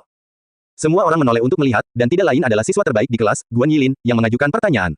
Tampaknya itu hanya pertanyaan sederhana, namun cara dia menekankan kata orang sukses mengandung sarkasme. Yu Jiangmu mempertimbangkan untuk memberitahu Guan Yilin untuk tidak menyela Xiao Luo, karena dia sangat menyadari sikapnya yang berlebihan. Guan Yilin sangat menghargai dirinya sendiri dan sering mengajukan pertanyaan yang syarat muatan hingga membuat gurunya terlihat tidak kompeten. Bagi Yu Jiangmu dan semua guru, dia hanyalah segelintir orang. Di mata mereka, dia adalah murid yang berprestasi, tetapi pada saat yang sama, juga berada di tingkat tertinggi. Tapi dia menahan diri untuk berpikir 2 kali karena Xiao Luo punya kesempatan, dan ingin melihat apakah Xiao Luo bisa menaklukkan siswa yang sombong dan sombong ini. Semua orang di kelas menatap Xiao Luo, banyak dengan senyum masam di wajah mereka, menunggu untuk melihat bagaimana dia akan merespons. Xiao Luo berkata, tentu saja aku memiliki penyesalan, setiap orang lebih sering menyesal daripada tidak, dan hidup tanpa penyesalan bukanlah hidup yang lengkap. Dan apa penyesalanmu? Guan Yilin mendesak lebih jauh. Penyesalan saya adalah saya tidak memilih untuk melanjutkan ke sekolah pascasarjana atau mengikuti ujian pegawai negeri di tahun terakhir saya. Xiao Luo tersenyum dan berkata, dalam masyarakat saat ini, ada terlalu banyak mahasiswa yang memasuki dunia kerja, dan terdapat persaingan yang ketat untuk mendapatkan pekerjaan. Bahkan banyak lulusan perguruan tinggi tingkat 221 dan 985 menghadapi krisis di tengah iklim pengangguran yang tinggi saat ini. Untuk mendapatkan awal yang lebih baik dan keunggulan kompetitif yang lebih kuat, Anda harus mencoba melanjutkan studi pascasarjana. Namun saya tidak melakukannya dan kehilangan kesempatan untuk meningkatkan diri. Saya juga tidak memilih untuk mengikuti ujian pegawai negeri. Banyak orang yang meremehkan pegawai negeri, percaya bahwa meskipun mereka menawarkan stabilitas, mereka adalah profesi yang berpenghasilan menengah. Namun hal ini mewakili karir yang sangat berharga bagi lulusan baru, menawarkan Anda sebuah platform untuk menetap dan memikirkan dengan hati-hati tentang jalur karir baru sebelum Anda memulai apa yang ingin Anda capai di masa depan. Ini memang 2 penyesalannya, jika bukan karena integrasi sistem jenius yang tidak disengaja, dia akan tetap bekerja keras sebagai insinyur produk yang bekerja keras, bekerja dari jam 9 sampai jam 5 di suatu pabrik dan seringkali harus bekerja lembur. Yu Jiangmu setuju dengan pandangan Xiao Luo, dan sebagai guru senior, dia sampai pada kesimpulan yang sama selama beberapa waktu sekarang. Saat ini, terdapat ratusan ribu mahasiswa yang lulus setiap tahunnya, dan meskipun jumlah pelamar kerja meningkat setiap tahunnya, ketersediaan lapangan kerja tidak tumbuh dengan kecepatan yang sama. Oleh karena itu, semakin banyak lulusan yang bersaing untuk mendapatkan pekerjaan dalam jumlah terbatas. Dalam keadaan seperti itu, memilih untuk melanjutkan studi pascasarjana atau mengikuti ujian pegawai negeri adalah jalan yang cerdas. Sebagai buktinya, salah satu mahasiswa Yu Jiangmu yang melanjutkan studi pascasarjana masuk ke sebuah perusahaan besar dengan gaji awal $10.000 dan sering melakukan perjalanan bisnis ke luar negeri, walaupun dia terlambat memulai, dia dengan cepat mengungguli orang lain. Senior Xiao, maksudmu hanya ada 2 jalur yang harus kita ambil sebagai lulusan, yang pertama melanjutkan studi pascasarjana, dan yang lainnya mengikuti ujian pegawai negeri, bukan? Guan Yilin mendengus. Xiao Luo menggelengkan kepalanya sambil menjawab, tidak, ini hanya dari pengalaman pribadiku. Ini tidak cocok untuk semua orang, ini hanya informasi yang dapat Anda gunakan untuk mengambil keputusan sendiri. Ini hanya untuk referensi Anda. Ah, benarkah? Lalu menurut Senior Xiao, apa yang harus saya lakukan setelah lulus? Guan Yilin benar-benar tidak setuju dengan sudut pandang Xiao Luo, dan dengan seringai di wajahnya, dia berkata, saya sekarang adalah manajer regional layanan kredit Citich, dan Citich Bank juga telah menawari saya posisi. Segera setelah saya menandatangani kontrak, mereka akan memberikan banyak sumber daya kepada saya, dan saya akan dapat berkembang dengan cepat menjadi wanita karir yang sukses. Tapi, Senior Xiao, berdasarkan apa yang baru saja kamu katakan, apakah menurutmu aku harus menolak tawaran mereka dan melanjutkan ke sekolah pascasarjana, atau mengikuti ujian pegawai negeri? Gaji Yilin sekarang sudah $8.000 atau $10.000, setidaknya dia pasti sudah gila untuk menyerah pada Citich Bank. Ya, saya pikir dia bisa mengajarkan beberapa pelajaran hidup yang berguna, tapi kemudian dia mulai berbicara tentang pergi ke sekolah pascasarjana dan mengikuti ujian pegawai negeri, orang ini benar-benar orang lain. Haha, sepertinya dia di sini hanya berpura-pura pintar. Guan Yilin mengajukan pertanyaan mengejeknya dan mengundang tawa dari seluruh kelas, karena di mata semua orang, Xiao Luo sedang membodohi dirinya sendiri. Sebagai siswa yang berhasil melewati ujian masuk yang menantang untuk memasuki universitas terkemuka, para siswa membanggakan diri sebagai elit, oleh karena itu, mereka tidak cenderung mendengarkan siapapun yang mereka anggap lebih rendah. Xiao Luo sekarang mengerti bahwa gadis yang terlalu percaya diri yang duduk di baris pertama tepat di bawahnya sengaja mencoba meremehkan apapun yang dia katakan. Xiao Luo biasanya adalah orang yang bersuara lembut dan akomodatif, meskipun agak chauvinistik, begitu amarahnya berkobar, tidak peduli apakah pihak lain itu laki-laki atau perempuan, dia akan membuat mereka berlutut dan mengaku kalah. Harus saya tekankan lagi, itu hanya penyesalan saya, dan seseorang harus beradaptasi sesuai dengan kebutuhannya daripada mengikuti begitu saja apa yang saya katakan. Saya melihat Senior Xiao berhati-hati dengan kata-katanya, dan saya menyukainya, kata Guan Yilin. Ngomong-ngomong, saya ingin tahu apakah Senior Xiao telah membaca buku Tiga Kerajaan, salah satu dari 4 novel terkenal. Saya sudah membacanya. Lalu karakter mana dalam novel yang paling kamu kagumi, Senior Xiao? Zhuge Liang, Senior Xiao, menurutku kamu mengagumi Zhuge Liang karena kesetiaan, keberanian, dan kebijaksanaannya. Mengerahkan dirinya semaksimal mungkin, menjalankan tugasnya sampai hari kematiannya, adalah gambaran sempurna dari hidupnya. Sebenarnya aku juga menyukainya, tapi aku lebih menyukai Sima Yi yang cerdik dan licik. Guan Yilin secara dramatis berdiri dan menyampaikan argumennya, merasa senang dengan perhatian yang didapatnya dari semua orang. Ini dia, kebiasaan lama gadis ini muncul lagi, dan dia mulai mencari-cari kesalahan pada Xiao Luo seperti yang dia lakukan pada para guru. Yu Jianghu bergumam pelan, tidak senang dengan keadaan saat ini. Dia telah menelepon Xiao Luo untuk berbagi pengalamannya tentang masyarakat kepada para siswa yang akan memulai karir mereka sendiri. Dia berharap mereka dapat memperoleh manfaat dari hal ini, dan dengan cara tertentu, dapat membantu mempersiapkan diri mereka terlebih dahulu, namun saat ini tampaknya hal tersebut tidak mungkin terjadi. Dengan Guan Yilin di tengah kerumunan, harapan apa yang dimiliki Xiao Luo untuk menunjukkan dirinya? Tapi saat Yu Jianghu hendak menghentikan Guan Yilin, Xiao Luo memberi isyarat padanya, menunjukkan bahwa dia tidak ikut campur. Siswa lain yang tidak segan-segan menimbulkan masalah sengaja bertanya dengan sikap sok. Yilin, kenapa kamu menyukai Sima Yi? Bukankah dia adalah orang yang takut pada Zhuge Liang selama dia menggunakan tipu muslihat kota kosong? Kau salah, Sima Yi sebenarnya telah mengetahui siasat kota kosong Zhuge Liang. Alasan mengapa dia tidak menyerbu kota dan menangkap Zhuge Liang hidup-hidup adalah karena dia cerdas, dia tahu kebenaran bahwa, ketika semua burung tertembak, busurnya akan dikesampingkan, dan ketika semua kelinci telah dibunuh, maka anjing akan direbus dan dimakan. Retorika Guan Yilin yang fasih tidak hanya menyebabkan kegemparan di antara rekan-rekannya, tetapi bahkan Yu Jianghu juga terpengaruh oleh argumennya yang meyakinkan, dan dia mempertanyakan pemahamannya sendiri tentang sejarah klasik. Dia berpikir dalam hati, pasti dia belum membaca Tiga Kerajaan versi palsu. Apakah Sima Yi adalah sosok yang lebih hebat dari Zhuge Liang? Guan Yilin melanjutkan, seperti yang kita ketahui, Sima Yi mengalami banyak pasang surut dalam karirnya, dan jalannya penuh dengan kesulitan. Ia sering menjadi sasaran konspirasi yang tak terhitung jumlahnya karena ia mempunyai banyak musuh politik yang iri dengan keberhasilannya. Ketika Cao Cao masih hidup, dia selalu waspada terhadap Sima Yi dan pernah mengatakan kepada Hua Xin, bahwa, Sima Yi sedang mengamati negara seperti elang atau serigala, dia tidak dapat diberikan kekuatan militer, karena Cao Cao waspada terhadap Sima Yi, pada akhirnya akan menjadi ancaman besar bagi pemerintahannya sendiri. Setelah Cao Pi naik tahta, Sima Yi dihargai oleh tuan barunya dan naik pangkat menjadi jenderal besar, dan ketika Cao Rui kemudian dilantik sebagai kaisar, Sima Yi memimpin pasukannya melawan Zhuge Liang dan menjadi pemimpin Zhuge Liang, musuh yang tangguh di medan perang. Dalam beberapa konfrontasi, Zhuge Liang merasakan kekuatan penuh dari kekuatan Sima Yi. Zhuge Liang menggunakan strategi menyebarkan perselisihan di antara musuh dan menyebarkan rumor bahwa Sima Yi berencana merebut tahta, dan Cao Rui menyukainya. Namun bagi Jenderal Cao Zhen, yang tidak suka kehilangan bakat langka seperti Sima Yi dan dengan sungguh-sungguh mengirimkan memorandum ke pengadilan untuk membelanya, Sima Yi akan kehilangan nyawanya. Selama periode ketika situasi terus berkembang, Zhuge Liang berbaris dari Gunung Qi untuk menaklukkan wilayah utara dan berulang kali mengalahkan pasukan Cao Cao. Tak seorang pun di istana kekaisaran bisa menentangnya, dan pemerintahan klan Cao berada dalam bahaya. Sima Yi sekali lagi dipanggil kembali pada saat itu, karena dialah satu-satunya yang dapat menunda kampanye Zhuge Liang. Sebagai orang yang berbakat, Sima Yi, yang telah mengalami pasang surut yang tak terhitung jumlahnya dalam hidupnya, sangat memahami seluk-beluk politik. Dia bisa menjadi berguna lagi hanya karena musuh bebuyutannya, Zhuge Liang, tetap menjadi ancaman, karena hubungan mereka bersifat simbiosis. Saat dia melenyapkan Zhuge Liang, dia tidak akan berguna lagi, dan keluarga Cao pasti akan membunuhnya. Oleh karena itu, siasat kota kosong berhasil bukan karena kepandaian Zhuge Liang, tapi karena Sima Yi jauh lebih pandai. Orang-orang di generasi selanjutnya memiliki kesalahpahaman yang mendalam dan merasa bahwa dia membuat kesalahan konyol dalam penilaian karena dia terlalu paranoid. Sima Yi tampaknya telah tertipu oleh siasat kota kosong Zhuge Liang, namun kenyataannya, dia hanya berpura-pura tertipu, dan ini membuktikan kebijaksanaannya yang luar biasa tanpa diragukan lagi. Bagaimana menurutmu, Senior Xiao?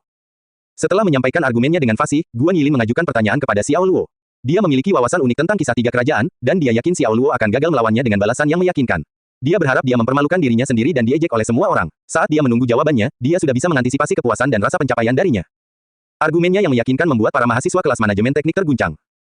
Guan Tong berkata, apa yang kamu katakan masuk akal dan sangat meyakinkan, tapi, hei, ini pertemuan kelas, apa maksudmu dengan mengalihkan topik ke Tiga Kerajaan? Tiga Kerajaan adalah salah satu dari 4 karya besar negara kita dan warisan budaya berharga masyarakat Tiongkok, jadi apa salahnya jika kita membahasnya? Guan Yilin berkata, kenapa, 8 tahun kamu tidak pernah membual bahwa kamu ingin menjadi orang yang berbakat, maka kamu pasti sudah familiar dengan buku ini kan? Anda juga harus memberi kami pendapat Anda sendiri tentang hal itu. Saya, Guan Tong tersedak, tidak mampu memberikan jawaban yang bagus. Dia telah membaca berbagai buku acak di perpustakaan. Namun, dia tidak pernah membaca Tiga Kerajaan, dan pemahamannya tentang Zhuge Liang dan Sima Yi terutama berasal dari serial TV, jadi dia kesulitan memberikan pendapat mengenai subjek tersebut. Sepertinya, 8 tahun, masih kekurangan bakat untuk mendukung ambisinya. Salah satu siswa mengejek. Hahaha, seluruh kelas tertawa. Sudah menjadi rutinitas sehari-hari bagi semua orang untuk bercanda dengan merugikan Guan Tong. Yu Jianghu merasa situasi menjadi tidak terkendali, karena apa yang seharusnya menjadi pertukaran pengalaman dan wawasan akhirnya menjadi diskusi tentang Tiga Kerajaan. Siswa terbaik, Guan Yilin, telah melakukan trik lamanya lagi, menimbulkan masalah, dan Yu Jianghu tidak dapat melihat bagaimana hal itu dapat berlanjut dari sini. Semuanya, mari diam dan dengarkan apa yang dikatakan Senior Xiao kita yang sukses. Senior Xiao, jadi, apakah kamu setuju denganku bahwa Sima Yi adalah orang yang memiliki kebijaksanaan tertinggi dan oleh karena itu harus dianggap sebagai talenta paling unggul dari Tiga Kerajaan? Guan Yilin berkata, memiringkan kepalanya ke belakang dan menatap Xiao Luo dengan tatapan sombong. Xiao Luo tersenyum. Apa yang baru saja Anda katakan didasarkan pada spekulasi tingkat tinggi. Tidak ada cukup bukti konklusif untuk mendukung argumen Anda, itu tidak lebih dari spekulasi subjektif. Spekulasi subjektif. Guan Yilin had a dismissive smile on her lips. Since Senior Xiao here says that I am making subjective speculations, could I ask you to answer the following questions? Firstly, why didn't Sima Yi dare to attack? The only logical reason is the fear of being lured into a trap or ambushed in the city, right? But how many people could they have concealed in a city of that size? Back in that era, it's not like they could have buried a Scud missile or some other secret weapon, so would it have been so risky to send in a reconnaissance company just to scout around? Seisi kelas tertawa sekali lagi, karena mereka menganggap pilihan kata Guan Yilin agak lucu, menggunakan istilah seperti rudal Scud dan perusahaan pengintai. Yu Jiangwu terkejut dengan pertanyaannya. Seandainya dia yang naik podium, dia juga akan gagal memberikan jawaban. Gadis ini memang abetech, pikirnya. Kedua, Sima Yi berjalan ke tembok kota dan melihat Zhuge Liang memainkan sitar di menara gerbang, terlihat tenang. Dia bahkan cukup mendengar suara sitar sehingga menyadari bahwa itu tidak keluar dari ritmenya, dan dia juga menyapa Zhuge Liang, mengatakan bahwa dia datang ke kota untuk mendengarkannya memainkan sitar. Oleh karena itu, kita dapat melihat bahwa jarak antara mereka tidak jauh. Tidak bisakah dia memerintahkan seorang pemanah yang terampil untuk menembak jatuh dia dengan anak panah? Ketiga, menurut anekdot Guo Chong, terdapat perbedaan kekuatan yang sangat besar antara kedua belah pihak. Sima Yi mempunyai lebih dari 100.000 pasukan, tidak bisakah dia mengepung kota selama 3 hari tanpa harus menyerang? Mengapa mereka berbalik dan lari? Luar biasa, Guan Tong harus mengakui kekagumannya pada Guan Yilin, kefasihan dan bakatnya membuatnya merasa malu pada dirinya sendiri. Memang benar bahwa berdasarkan 3 poin yang dikemukakan oleh Guan Yilin, siasat kota kosong tampak penuh lubang. Jelas sekali bahwa Sima Yi tidak melarikan diri karena takut akan penyergapan seperti yang diyakini secara umum, tetapi ada alasan tersembunyi. Dan seperti yang dijelaskan Guan Yilin sebelumnya, ketika semua burung ditembak, busurnya akan disingkirkan, ketika semua kelinci dibunuh, anjing-anjing itu akan direbus dan dimakan. Sima Yi memahami hal ini, dan dia hanya berpura-pura ditipu. Oleh karena itu dia tidak pernah tertipu oleh tipu muslihat Zhuge Liang. Semua siswa menatap Xiao Luo dengan pandangan mengejek, terhibur dengan bagaimana pria yang dikalahkan sepenuhnya oleh Guan Yilin ini. Benarkah dia orang sukses yang sudah bekerja selama 4 tahun?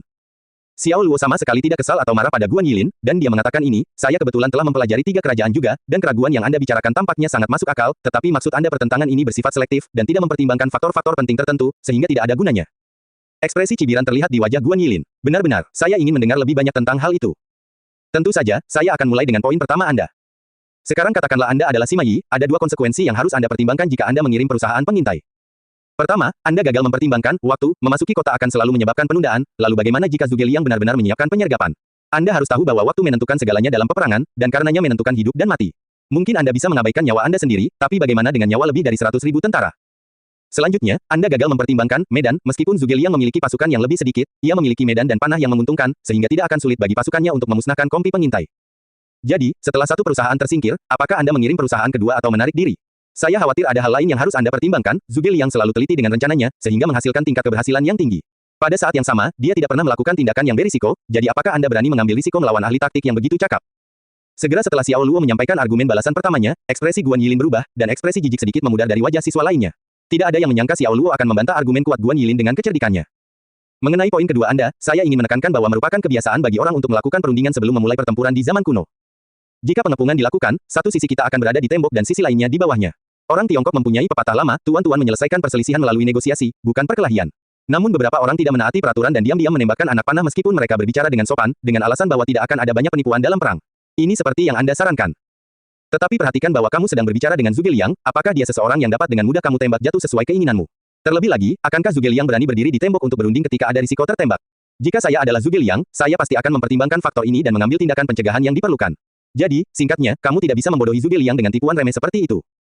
Hal lain dibantah. Penonton terkesima, awalnya mereka mengira Xiao Luo adalah orang bodoh yang tidak tahu apa-apa dan dibimbing oleh Guan Yilin, namun ternyata dia adalah pendebat yang ulung, dan mereka sangat terkesan dengan apa yang dia katakan. Wajah Yu Jiangwu tersenyum, kagum dengan kemampuan retorika Xiao Luo.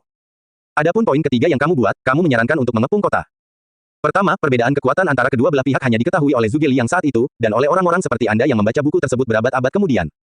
Tapi Sima Yi, dia tidak mengetahuinya saat itu. Kedua, bagaimana jika Zhuge Liang benar-benar telah menyiapkan penyergapan untuk menyerang baik dari dalam maupun luar? Jangan lupa bahwa Zhuge Liang sangat banyak akal, dan ahli dalam formasi dan penemuan. Bagaimana jika dia menggunakan medan yang rumit untuk melancarkan serangan air atau api? Tidakkah kita semua tahu bahwa ketika kekuatan sedang kacau, maka kekalahan akan terjadi? Jika penyergapan tersebut mengakibatkan kemunduran besar, seluruh pasukan akan panik dan mengamuk, jadi apa gunanya jumlah tersebut? Jika kamu adalah Sima Yi, apakah kamu akan menerapkan strategi yang baik yang memberikan stabilitas dan kemunduran yang aman, atau apakah kamu akan mempertaruhkan segalanya melawan musuh berbahaya seperti Zhuge Liang? Tiba-tiba ada jeda, dan bahkan suara Pin pun terdengar. Argumen Xiao Luo terlalu meyakinkan dan tidak dapat dibantah. Guan Yilin mengerutkan alisnya, menggigit bibirnya sambil menatap Xiao Luo. Dia berdiri kecewa dan wajahnya memerah, tidak dapat menemukan kata-kata untuk membantahnya. Kamu tidak masuk akal. Dengan sangat kesal, hanya itu yang bisa dikatakan Guan Yilin sebagai tanggapan atas argumen balasan yang cerdik dari Xiao Luo. Saya hanya menyajikan bukti, dan karena itu, saya masuk akal. Namun, meskipun apa yang kamu katakan benar bahwa Sima Yi mengetahui siasat kota kosong yang dilakukan Zhuge Liang, itu hanya berarti bahwa Zhuge Liang mengira Sima Yi akan mengenali tipu muslihatnya, sehingga memaksa Sima Yi dengan patuh menarik pasukannya. Ini menunjukkan bahwa Sima Yi pemahaman mendalam tentang kesulitan Sima Yi. Yaitu, jika semua burung ditembak, busurnya akan disingkirkan, dan jika semua kelinci dibunuh, anjing-anjingnya akan direbus dan dimakan. Dari sudut pandang ini, Sima Yi sudah dirugikan. Jadi, tidak tepat untuk mengatakan bahwa Sima Yi adalah ahli strategi terkemuka selama periode 3 kerajaan, kata Xiao Luo acuh tak acuh. Tidak ada yang benar-benar menyangka Xiao Luo begitu fasih dan berpengetahuan luas tentang sastra, dan dia membuat siswa terbaik di kelasnya terlihat seperti orang bodoh jika dibandingkan. Guan Yilin tidak bisa berkata-kata dan hanya bisa menatap kosong ke arah Xiao Luo dengan mata terbelalak. Dia segera duduk kembali di kursinya, tidak percaya bahwa studi Xiao Luo tentang 3 kerajaan sangat mendalam. Rencana kekanak-kanakannya untuk mengejek Xiao Luo telah menjadi bumerang. Sorghum, kacang-kacangan, gandum, dan millet dari bibrida ini, yang manakah Anda satu pak? Seorang gadis yang sangat dekat dengan Guan Yilin tiba-tiba menantang Xiao Luo dengan bait pertama. Sial, anak ini sebenarnya mengutuk Xiao Luo dengan bait. Yu Jiangmu kesal dengan perilaku murid-muridnya, tetapi pada saat yang sama, dia agak kagum dengan bakat yang ditampilkan. Seisi kelas tercengang melihat keberaniannya, dan semua orang menarik napas dalam-dalam. Orang yang melontarkan bait yang menghina Xiao Luo adalah seorang gadis berbakat, Shen Xiplesia, yang mahir dalam puisi, lukisan, dan sastra. Tanpa kecuali, semua orang merasa bahwa dia mengambil jurusan yang salah dan seharusnya mengambil jurusan seni Tiongkok. Bait itu secara terang-terangan menyebut Xiao Luo karena tidak memiliki kesadaran diri, dan tanpa malu-malu menganggap dirinya sukses karena pencapaian kecil. Xiao Luo tertawa ringan dan menjawab, buku puisi, I Ching, kitab ritus, sejarah musim semi dan musim gugur, dengan segudang kitab suci yang ada, mengapa perlu bertanya kepada Lao Su? 2. Ketika Xiao Luo melengkapi bagian kedua bait dengan penuh percaya diri, semua orang tercengang dan menatap Xiao Luo dengan rahang ternganga. Baris keduanya tidak hanya cocok dengan bagian pertama bait tetapi dia juga dengan cerdik membalas Shen Xia dengan pertanyaan retoris yang secara hina menempatkan statusnya di bawah statusnya. Ini berpotensi menjadi pertarungan kecerdasan yang menarik dan menarik perhatian penuh semua orang. Mereka tidak lagi berani mengejek Xiao Luo. Shen Xiplesia diremehkan dan memberikan balasan pedas. Tikus menganggap dirinya tua, terlepas dari ukurannya 3. Xiao Luo menggelengkan kepalanya dan tertawa. Kura-kura menganggap nama keluarga mereka adalah hitam tanpa memandang jenis kelamin mereka 4. Cocok sekali lagi, seluruh kelas terpesona dan sulit mempercayai betapa tajamnya Xiao Luo, dia sungguh luar biasa. Duduk di belakang kelas, Guan Tong melongo melihat pemandangan yang terjadi dan berkedip beberapa kali. Orang tanpa wajah pasti tak terkalahkan. 5. Shen Xiplesia melepaskan tembakan yang sangat keji. Pohon tanpa kulitnya pasti akan layu. 6. Xiao Luo menyiram garis apinya dengan sangat mudah. Kakakmu, wajah Shen Xia memerah, dan dia merasa seperti sedang dipermainkan. Dia mengertakkan gigi dan menatap Xiao Luo dengan mata marah. Di dalam hati, dia terkejut melihat betapa mudahnya dia menanggapi serangan verbal miliknya. Dengan enggan, dia mengakui bahwa Xiao Luo adalah sarjana yang lebih baik, tidak ada bandingannya dalam hal pengetahuan sastra. King keren. Mata Guan Tong berair dan dipenuhi kekaguman yang mendalam. Dia selalu ingin menjadi orang yang berbakat, dan sekarang, dia menemukan panutan dalam diri Xiao Luo. Semangat dan rasa percaya diri yang dimilikinya, serta auranya yang membuat orang lain gemetar ketakutan di hadapannya, kualitas yang membuatnya berharap dirinya seperti Xiao Luo. Senior Xiao, kamu benar-benar mencerahkan kami, dan aku sangat mengagumi kehebatan sastramu. Guan Yilin berdiri sambil memuji lawannya dan berkata, saya ingin tahu seberapa baik Anda menguasai keterampilan teknis yang diperlukan, haruskah kita membandingkan keterampilan AutoCAD kami? Sudut mulut Xiao Luo terangkat membentuk senyuman. Dia awalnya bermaksud hanya mengucapkan beberapa patah kata dengan santai, tapi dia tidak menyangka orang-orang ini akan terus memprovokasi dia. Karena dia sudah berpartisipasi dalam pertempuran, sama sekali tidak ada alasan untuk berhenti di tengah jalan. Dengan tenang, dia bertanya, bagaimana cara kita membandingkannya? Mari kita kerjakan mesin yang ditentukan di buku teks. Semua parameter desain mesin sudah disediakan di buku, jadi kita tinggal menggunakan software AutoCAD untuk menggambar modelnya. Guan Yilin tampil sangat percaya diri karena kemampuan AutoCAD-nya adalah yang terbaik di kelasnya. Dia sangat familiar dengan software desain berbantuan komputer ini, dan itu adalah skill yang harus dikuasai oleh para insinyur di bidangnya. Dia mengetahuinya seperti punggung tangannya, dan dia tidak percaya bahwa Xiao Luo bisa menandingi keahliannya. Gambarkan mesinnya. Itu adalah gambar teknik dengan faktor kesulitan bintang 4. Para siswa, yang semuanya berasal dari jurusan yang sama, menghargai kesulitan dari tantangan ini, ada berbagai tikungan dan lereng, perpotongan lingkaran berbatas dan lingkaran bertulis, dan skala pekerjaannya sangat mengintimidasi. Apakah mereka benar-benar akan bersaing dalam tugas ini? Yilin, aku mengundang Xiao Luo untuk berbagi pengalaman dan wawasannya, bukan untuk membandingkan kemampuan menggambar denganmu. Duduklah dan berhenti membuat keributan. Saya sarankan Anda mendengarkan pendapat Xiao Luo dengan pikiran terbuka. Dia adalah senior Anda dan pionir yang telah mendahului Anda. Pendapatnya mungkin terbukti berharga, dan itu hanya akan bermanfaat bagi Anda. Yu Jiangmu turun tangan dan tidak ingin Guan Yilin terus membuat keributan, selain itu, dia takut Xiao Luo akan kalah. Xiao Luo merasa baik hati menerima undangannya untuk berada di sana, tetapi jika tantangan ini menyebabkan hubungannya dengan Xiao Luo memburuk, maka sudah terlambat untuk menyesal. Tuan Yu, membandingkan keterampilan teknis, juga dianggap sebagai semacam berbagi. Senior Xiao, apakah aku benar? Sikap Guan Yilin yang berlebihan kembali terlihat saat ini. Meski lebih muda, dia menganggap dirinya setara dengan Xiao Luo, bangga dengan kemampuannya mendapatkan undangan dari Citic Bang saat masih di tahun terakhirnya. Xiao Luo menganggukkan kepalanya. Saya setuju. Yu Jiangmu terbatuk beberapa kali dan menasihati Xiao Luo untuk tidak memainkan lagu Guan Yilin. Tidak apa-apa jika dia memenangkan kontes, tapi dia akan diejek oleh seluruh kelas jika dia kalah. Xiao Luo memberi isyarat dengan tangannya untuk mengatakan bahwa itu akan baik-baik saja, dan dia benar-benar merasa bahwa junior ini cukup menarik, terutama Guan Yilin ini, yang tumbuh dengan percaya diri. Itu adalah kualitas yang sangat dia kagumi tetapi tentu saja tidak disukainya. Ditantang terus-menerus oleh juniornya, ia harus terus membuktikan diri untuk menjaga martabat dan harga diri sebagai senior. Xiao Luo harus menggunakan laptop Yu Jiangmu, sementara Guan Yilin mengerjakan komputernya sendiri. Lembar data dari dua mesin ditempatkan di depannya, dan Guan Yilin segera mulai menyusun desain mesin di AutoCAD sesuai dengan parameter yang dijelaskan. Xiao Luo tidak langsung melakukannya melainkan membaca lembar data secara menyeluruh. Memiliki pengalaman beberapa tahun bekerja di grup Huahai, penggunaan AutoCAD-nya telah mencapai tingkat yang jauh lebih tinggi. Dia memilih untuk menggunakan pendekatan holistik dalam proses alur kerjanya yang terintegrasi, daripada bekerja berdasarkan bagaimana data disajikan dalam lembar data teknik. Pendekatan seperti itu akan serampangan dan akan menyebabkan kesalahan seiring berjalannya proses perancangan, sehingga meningkatkan beban kerjanya dan memaksa koreksi terus-menerus. Pendekatan Xiao Luo mempertimbangkan cakupan keseluruhan dan langkah serta faktor yang diperlukan untuk menyelesaikan tugas sebelum menentukan proses alur kerja. Oleh karena itu, dia mengurangi risiko kesalahan saat mulai membuat draft. Xiao Luo, cepatlah, dia sudah menarik sepertiga mesinnya. Melihat mesin mulai terbentuk di layar komputer Guan Yilin, Guan Tong merasa cemas pada Xiao Luo. Tentunya dia tidak tahu harus mulai menggambar dari mana, kan? Auto CAD adalah software desain wajib yang harus kita kuasai untuk jurusan kita, itu hal yang paling mendasar. Haha, jika senior tidak tahu bagaimana melakukannya, itu akan menjadi lelucon besar. Beberapa siswa mulai mengejek Xiao Luo, dalam hati ingin melihatnya mempermalukan dirinya sendiri. Guan Yilin buru-buru mengerjakan cetak biru mesin. Ketika dia melihat sekilas layar Xiao Luo, dia tidak bisa menahan dengusan dan bahkan memberinya tatapan jijik. Melihatnya, Yu Jianggu mengkhawatirkan Xiao Luo dan berkeringat dingin. Dia bergumam, apa yang dia coba lakukan? Apakah dia benar-benar tidak tahu harus mulai dari mana? Guan Yilin telah menyelesaikan sepertiga gambarnya. Dia memang ratu terpelajar kita. Kecepatannya luar biasa. Haha, sepertinya senior kita akan kalah dari Guan Yilin. Ruang kelas dipenuhi dengan gumaman, dan banyak orang di sana yang merasa ada tulisan di dinding. Tidak akan ada pertarungan head-to-head dalam balapan ini, Guan Yilin pasti akan unggul. Akhirnya, Xiao Luo mulai membuat cetak biru desainnya. Dia mulai bermain-main dengan antarmuka AutoCAD, secara acak menggambar apapun kecuali beberapa garis putus-putus dan kurva. Tampaknya dibuat secara sembarangan dengan garis-garis yang saling bersilangan dan tanpa bentuk atau bentuk apapun. Apa yang dia coba gambar? Apakah itu benar-benar sebuah mesin? Penonton menatap layarnya dengan tidak percaya, lalu menggelengkan kepala dan tertawa. Tidak peduli bagaimana mereka melihat garis-garis itu, mereka bahkan tidak bisa menghubungkannya dengan penampilan sebuah mesin. Itu adalah kumpulan kurva dan lingkaran tidak teratur yang tidak masuk akal sama sekali. Sensi Plesia menyilangkan tangannya di depan dadanya dengan nada menghina dan bertanya, "Senior, apakah kamu yakin sedang menggambar cetak biru mesin?" Xiao Luo tidak menjawab dan terus mengerjakannya. Tiba-tiba, Guan Yilin terlihat cemas. Dia berada dalam dilema, menyadari ada beberapa kesalahan dalam desainnya. Dia sekarang menyadari bahwa permukaan lengkung mesin harus digambar terlebih dahulu menggunakan metode tangan.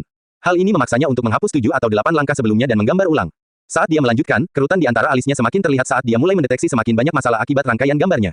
Saat dia melanjutkan, pekerjaannya terhambat oleh seringnya tindakan menghapus dan membangun kembali, menyebabkan kemajuannya sangat melambat.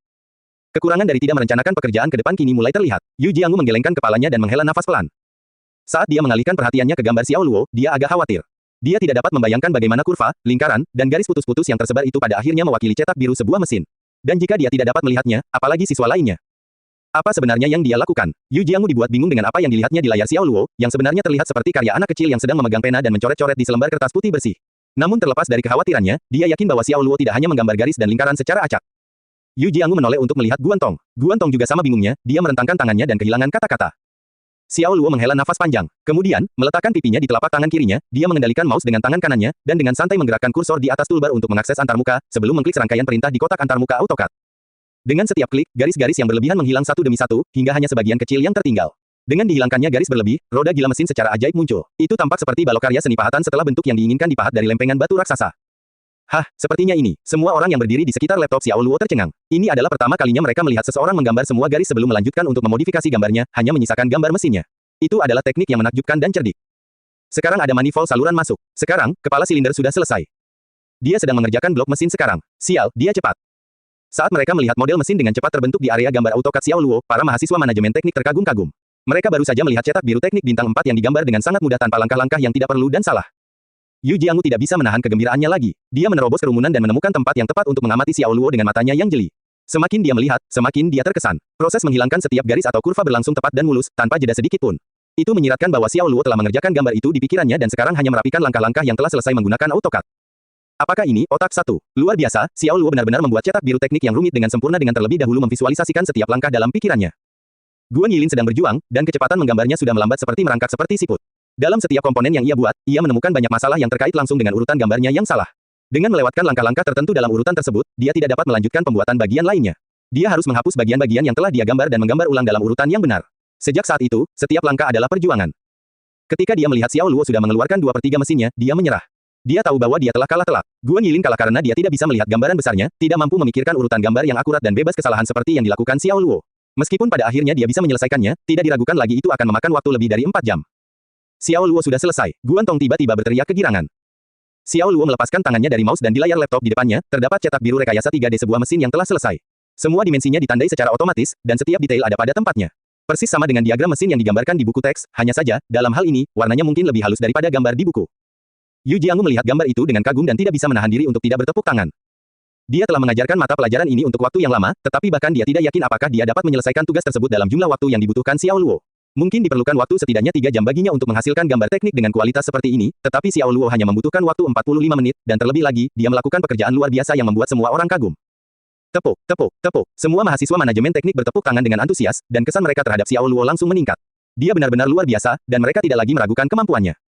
Guan Yilin tidak lagi memiliki arogansi di matanya tetapi malah tampak rendah hati saat merenungkan tindakannya. Senior Xiao, kamu luar biasa, tolong bimbing kami. Ya, senior, kami salah karena meragukan Anda sekarang. Saya harap Anda tidak keberatan dengan hal itu. Senior, apakah kamu punya pacar? Sikap penonton berubah 180 derajat saat mereka memanggilnya, senior, dengan kasih sayang yang tulus. Bahkan ada seorang gadis yang dengan malu-malu bertanya pada Xiao Luo apakah dia punya pacar dan tersipu saat melakukannya. Xiao Luo hanya bisa menggelengkan kepala dan tersenyum padanya. Setelah dia akhirnya berbagi pemikiran dan pengalamannya dengan siswa di kelas yang sangat perhatian, Yu Jianghu bersikeras untuk membelikan Xiao Luo makanan sebagai tanda terima kasih. Xiao Luo tidak bisa keluar dari masalah ini dan melanjutkan. Mereka tidak duduk terlalu jauh dari ruang kelas, dan Guan Yilin berlari mendekat dan berdiri di depan mereka. Yilin, apa yang kamu coba lakukan sekarang? Yu Jianghu merengut, berharap Guan Yilin akan bersikeras melakukan tantangan lain dengan Xiao Luo. Tan, Yu, aku ingin meminta maaf kepada senior. Tanpa menunggu jawaban Yu Jianghu, Guan Yilin membungkuk dalam-dalam pada Xiao Luo dan meminta maaf dengan tulus. Senior, aku salah tadi. Aku terlalu penuh dengan diriku sendiri. Aku sangat menyesal. Tidak apa-apa, semua orang pernah mengalaminya. Xiao Luo tersenyum padanya. Memang benar dia tidak mengambil hati. Bagaimanapun, mereka adalah juniornya dari sekolah yang sama dengan tempat dia bersekolah, dan mereka mengingatkannya pada masa kuliahnya sendiri. Itu membuatnya merasa seperti kembali ke rumah setelah lama absen. Senang dengan sikap Xiao Luo, Yu Jianghu menganggukkan kepalanya, memuji kemurahan hatinya, dia telah menunjukkan kesabaran yang besar, yang menunjukkan bahwa dia memiliki karakter yang mulia, tidak rendah hati atau sombong. Dia merasakan dorongan yang kuat untuk mengenal Xiao Luo lebih baik, karena telah mengajar siswa seperti itu memberinya rasa kepuasan dan membuatnya merasa sangat bangga menjadi seorang guru. Senior, apakah perusahaanmu sedang merekrut? Guan Yilin tiba-tiba bertanya. Ya, cabang Siahai kami baru saja dimulai, jadi kami sangat membutuhkan bakat, kata Xiao Luo sambil tersenyum padanya. Guan Yilin menggigit bibirnya dan berkata, bolehkah saya bekerja di sana? Saya tidak bertanggung jawab atas perekrutan. Jika Anda mempunyai niat, Anda dapat mengirimkan resume Anda ke perusahaan saya secara online. Jika Departemen Hari merasa Anda adalah kandidat yang cocok, maka mereka akan memberitahu Anda untuk wawancara, jawab Xiao Luo.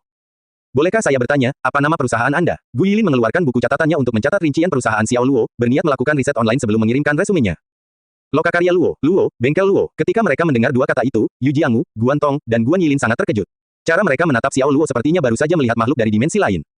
Bengkel Luo, maksudmu perusahaan yang sama yang menyebabkan keributan tahun lalu, perusahaan yang muncul di berita utama berkali-kali, itu milikmu. Ketika Xiao Luo pertama kali menyebutkan bahwa dia menjalankan perusahaan kue, Yu Jianghu tidak pernah berpikir untuk mengaitkannya dengan perusahaan sukses seperti Luo Workshop. Saya hanya salah satu pemegang saham, perusahaan ini dijalankan oleh Dasan, kata Xiao Luo, ingin tetap bersikap low profile. Yu Jianghu sangat tidak percaya. Lokakarya Luo adalah raksasa dalam industri makanan dan minuman kota Jiangcheng. Bagaimana perusahaan ini menjadi terkenal dan bagaimana perusahaannya mengalahkan pesaing utamanya dalam hitungan bulan adalah sebuah legenda. Dan berpikir bahwa arsitek di balik kesuksesan organisasi legendaris ini adalah muridnya sendiri adalah hal yang luar biasa.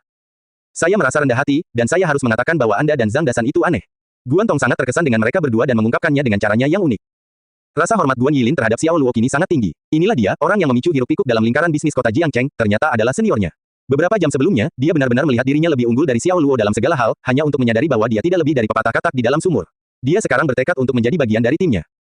Senior, saya akan bekerja keras dan menjadi salah satu lokakarya Luo. Saya menantikannya. Xiao Luo mengangguk memberi semangat. Xiao Luo menikmati makan hotpot bersama Yu Jianghu dan Guan Tong sebelum kembali ke Crescent Bay Hotel sekitar jam 9 malam. Duduk di dalam taksi, dia langsung teringat pada Su Xiaobei, dia merindukannya dan baru saja berpikir untuk membelikan makan malam kembali untuknya ketika teleponnya berdering. Dia memeriksa layar dan melihat bahwa itu adalah Su Li. Dia bertanya-tanya apakah dia akan menegurku karena terlambat pulang, dia memutar matanya ke arah langit. Mengerutkan alisnya, Xiao Luo menjawab panggilan itu, Nona Su. Tolong aku, apa? Yang dia dengar hanyalah dua kata itu, lalu jeda singkat, sebelum bunyi gedebuk memberitahunya bahwa teleponnya terjatuh ke lantai.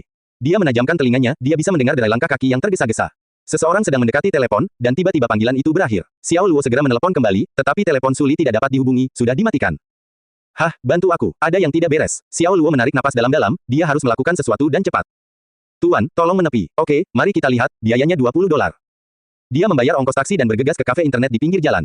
Dia segera membuka komputer, meluncurkan browser Tor-nya, dan kemudian meretas back-end perusahaan telepon untuk menemukan koordinat terakhir Su Li.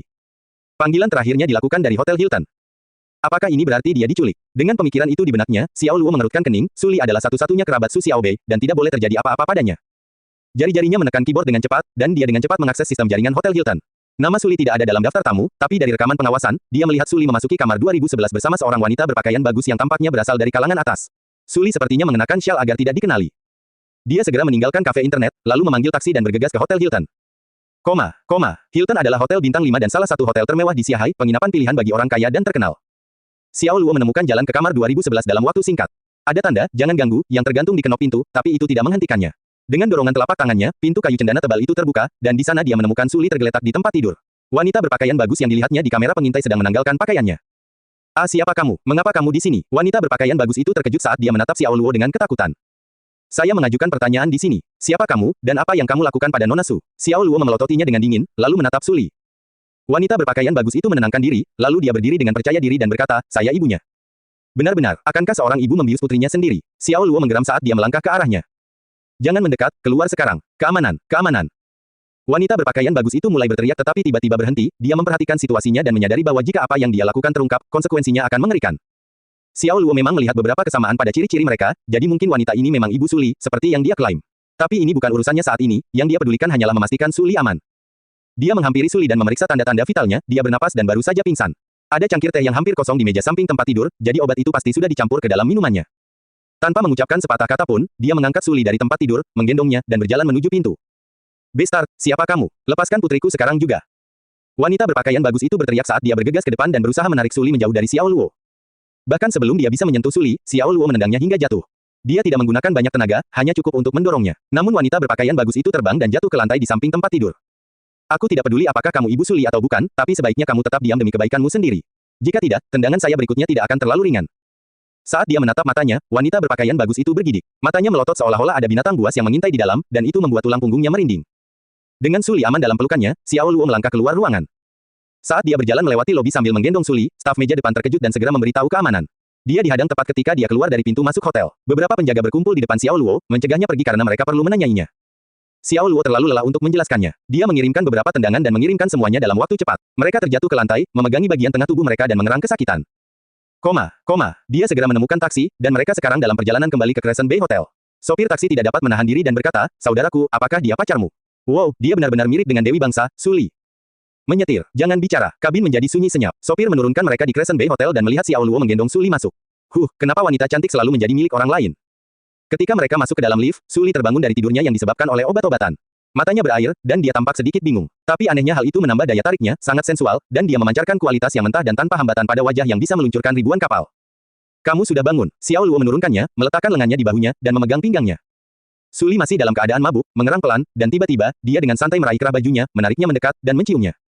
Xiao Luo membeku, dan matanya melebar, dikejutkan oleh ciuman tak terduga ini. "Hah, apa yang terjadi?" Xiao Luo dengan lembut menarik dirinya pergi. Ketika dia melihatnya lagi, Suli berada dalam kondisi setengah sadar, dan bahkan napas yang dihembuskannya pun terasa panas. Wanita itu membiusnya. Setelah memperoleh keterampilan penyembuhan dan medis dari sistem, Xiao Luo segera menilai kondisi Suli hanya dengan melihatnya sekilas.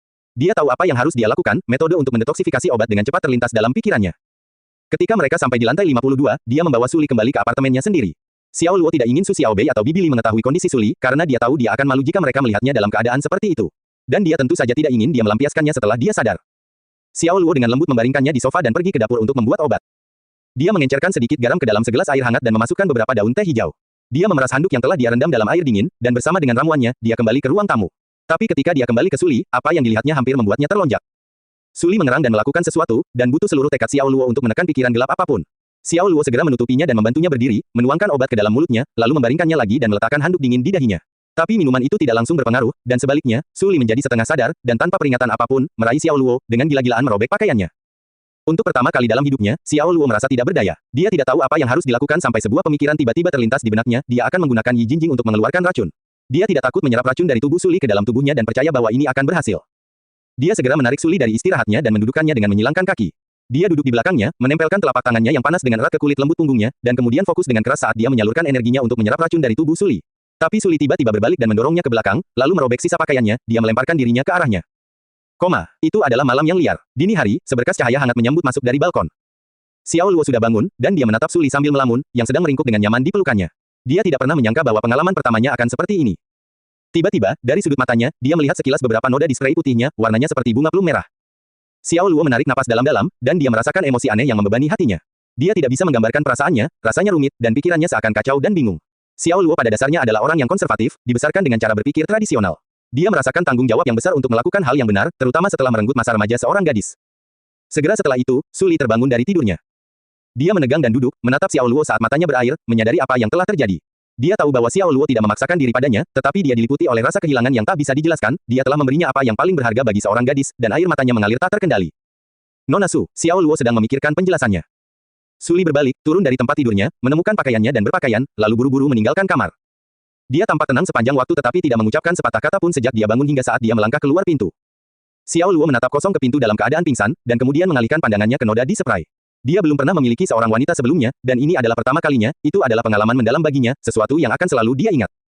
Mungkin pria lain akan merasa senang dan puas setelah pertama kali, tapi dia merasakan rasa bersalah yang aneh.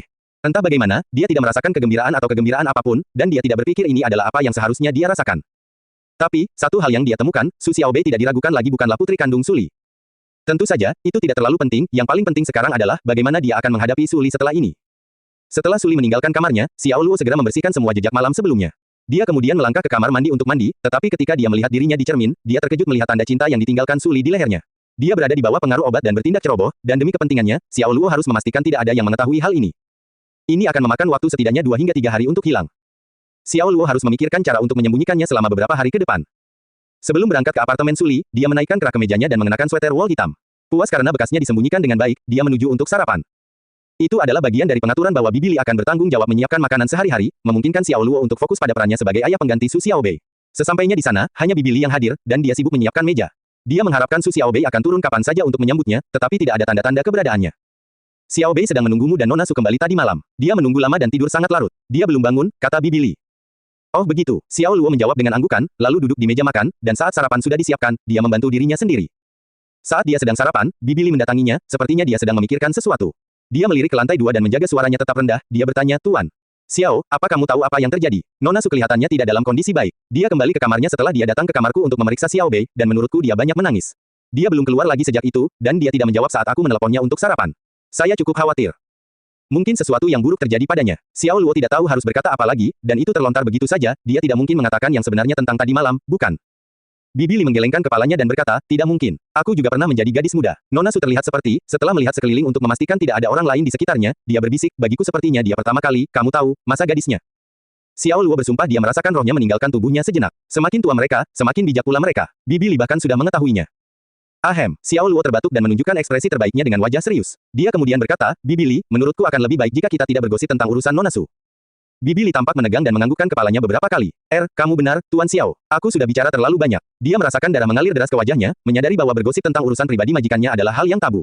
Dia memandang Xiao Luo dengan gugup dengan rasa bersalah tertulis di seluruh wajahnya. Tan, Xiao, aku. Jangan khawatir, itu terjadi, aku tidak akan menyebutkannya, kata Xiao Luo, dia tersenyum lalu kembali ke sarapannya. Terima kasih, ekspresi lega terlihat di wajah Bibi Li, dan dia tersenyum sekali lagi. Tak lama setelah itu, Luo Pingxiang masuk, dan dia ditemani oleh manajer Suli, Chai Ziying. Dia memiliki wajah berbentuk oval dengan fitur proporsional, bukan apa yang bisa disebut cantik, tapi dia cukup menarik dan menarik. Rambut hitam pendeknya disisir ke belakang, memberinya sikap yang mengesankan, dan dia mengenakan pakaian bisnis berwarna hitam. Saat dia melihat Xiao Luo, Chai Ziying memelototinya dengan ekspresi menjijikan. Tentu saja, dia tahu bahwa Suli bermaksud mempekerjakan Xiao Luo sebagai ayah pengganti Su Xiaobei. Karena Suli bersikeras, dia tidak bisa ikut campur, tapi itu tidak menghentikannya untuk membenci Xiao Luo. Dia tidak bisa menahan diri untuk tidak menyeringai kejam. Seberapapun rapinya penampilanmu, menurutku kamu tetap saja orang udik. Jadi, jangan berusaha terlalu keras. Di matanya, Xiao Luo tidak lebih dari seekor siput tak punya uang yang berjuang di bagian paling bawah hierarki sosial, seorang penggantung yang berusaha menyesuaikan diri dengan level mereka di masyarakat. Siapa yang kentut pagi-pagi begini? Itu pasti Bao. Nona Luo, apakah Anda mencium bau busuk itu? Balas Xiao Luo sambil melambaikan tangannya di depan hidungnya. Luo Pingxiang membeku karena terkejut. Dia sangat takut pada Chai Ziying, seorang wanita yang tegas dan mendominasi. Dia sering ditegur oleh Chai Ziying dan terkadang merasa seperti dia hanyalah seorang hamba perempuan yang melayani permaisuri yang pemarah. Jadi, ketika Xiao Luo mengucapkan kata-kata itu, matanya hampir keluar, dan dia menggelengkan kepalanya sedikit, saat dia secara tidak mencolok mencoba memberi isyarat agar dia tidak memprovokasi Chai Ziying. Chai Ziying sangat marah sehingga dia balas membentaknya, kamu sebaiknya percaya bahwa aku akan menangkapmu, dan aku akan mengusir permintaan maafmu karena dari Xiahai, kamu dengar aku.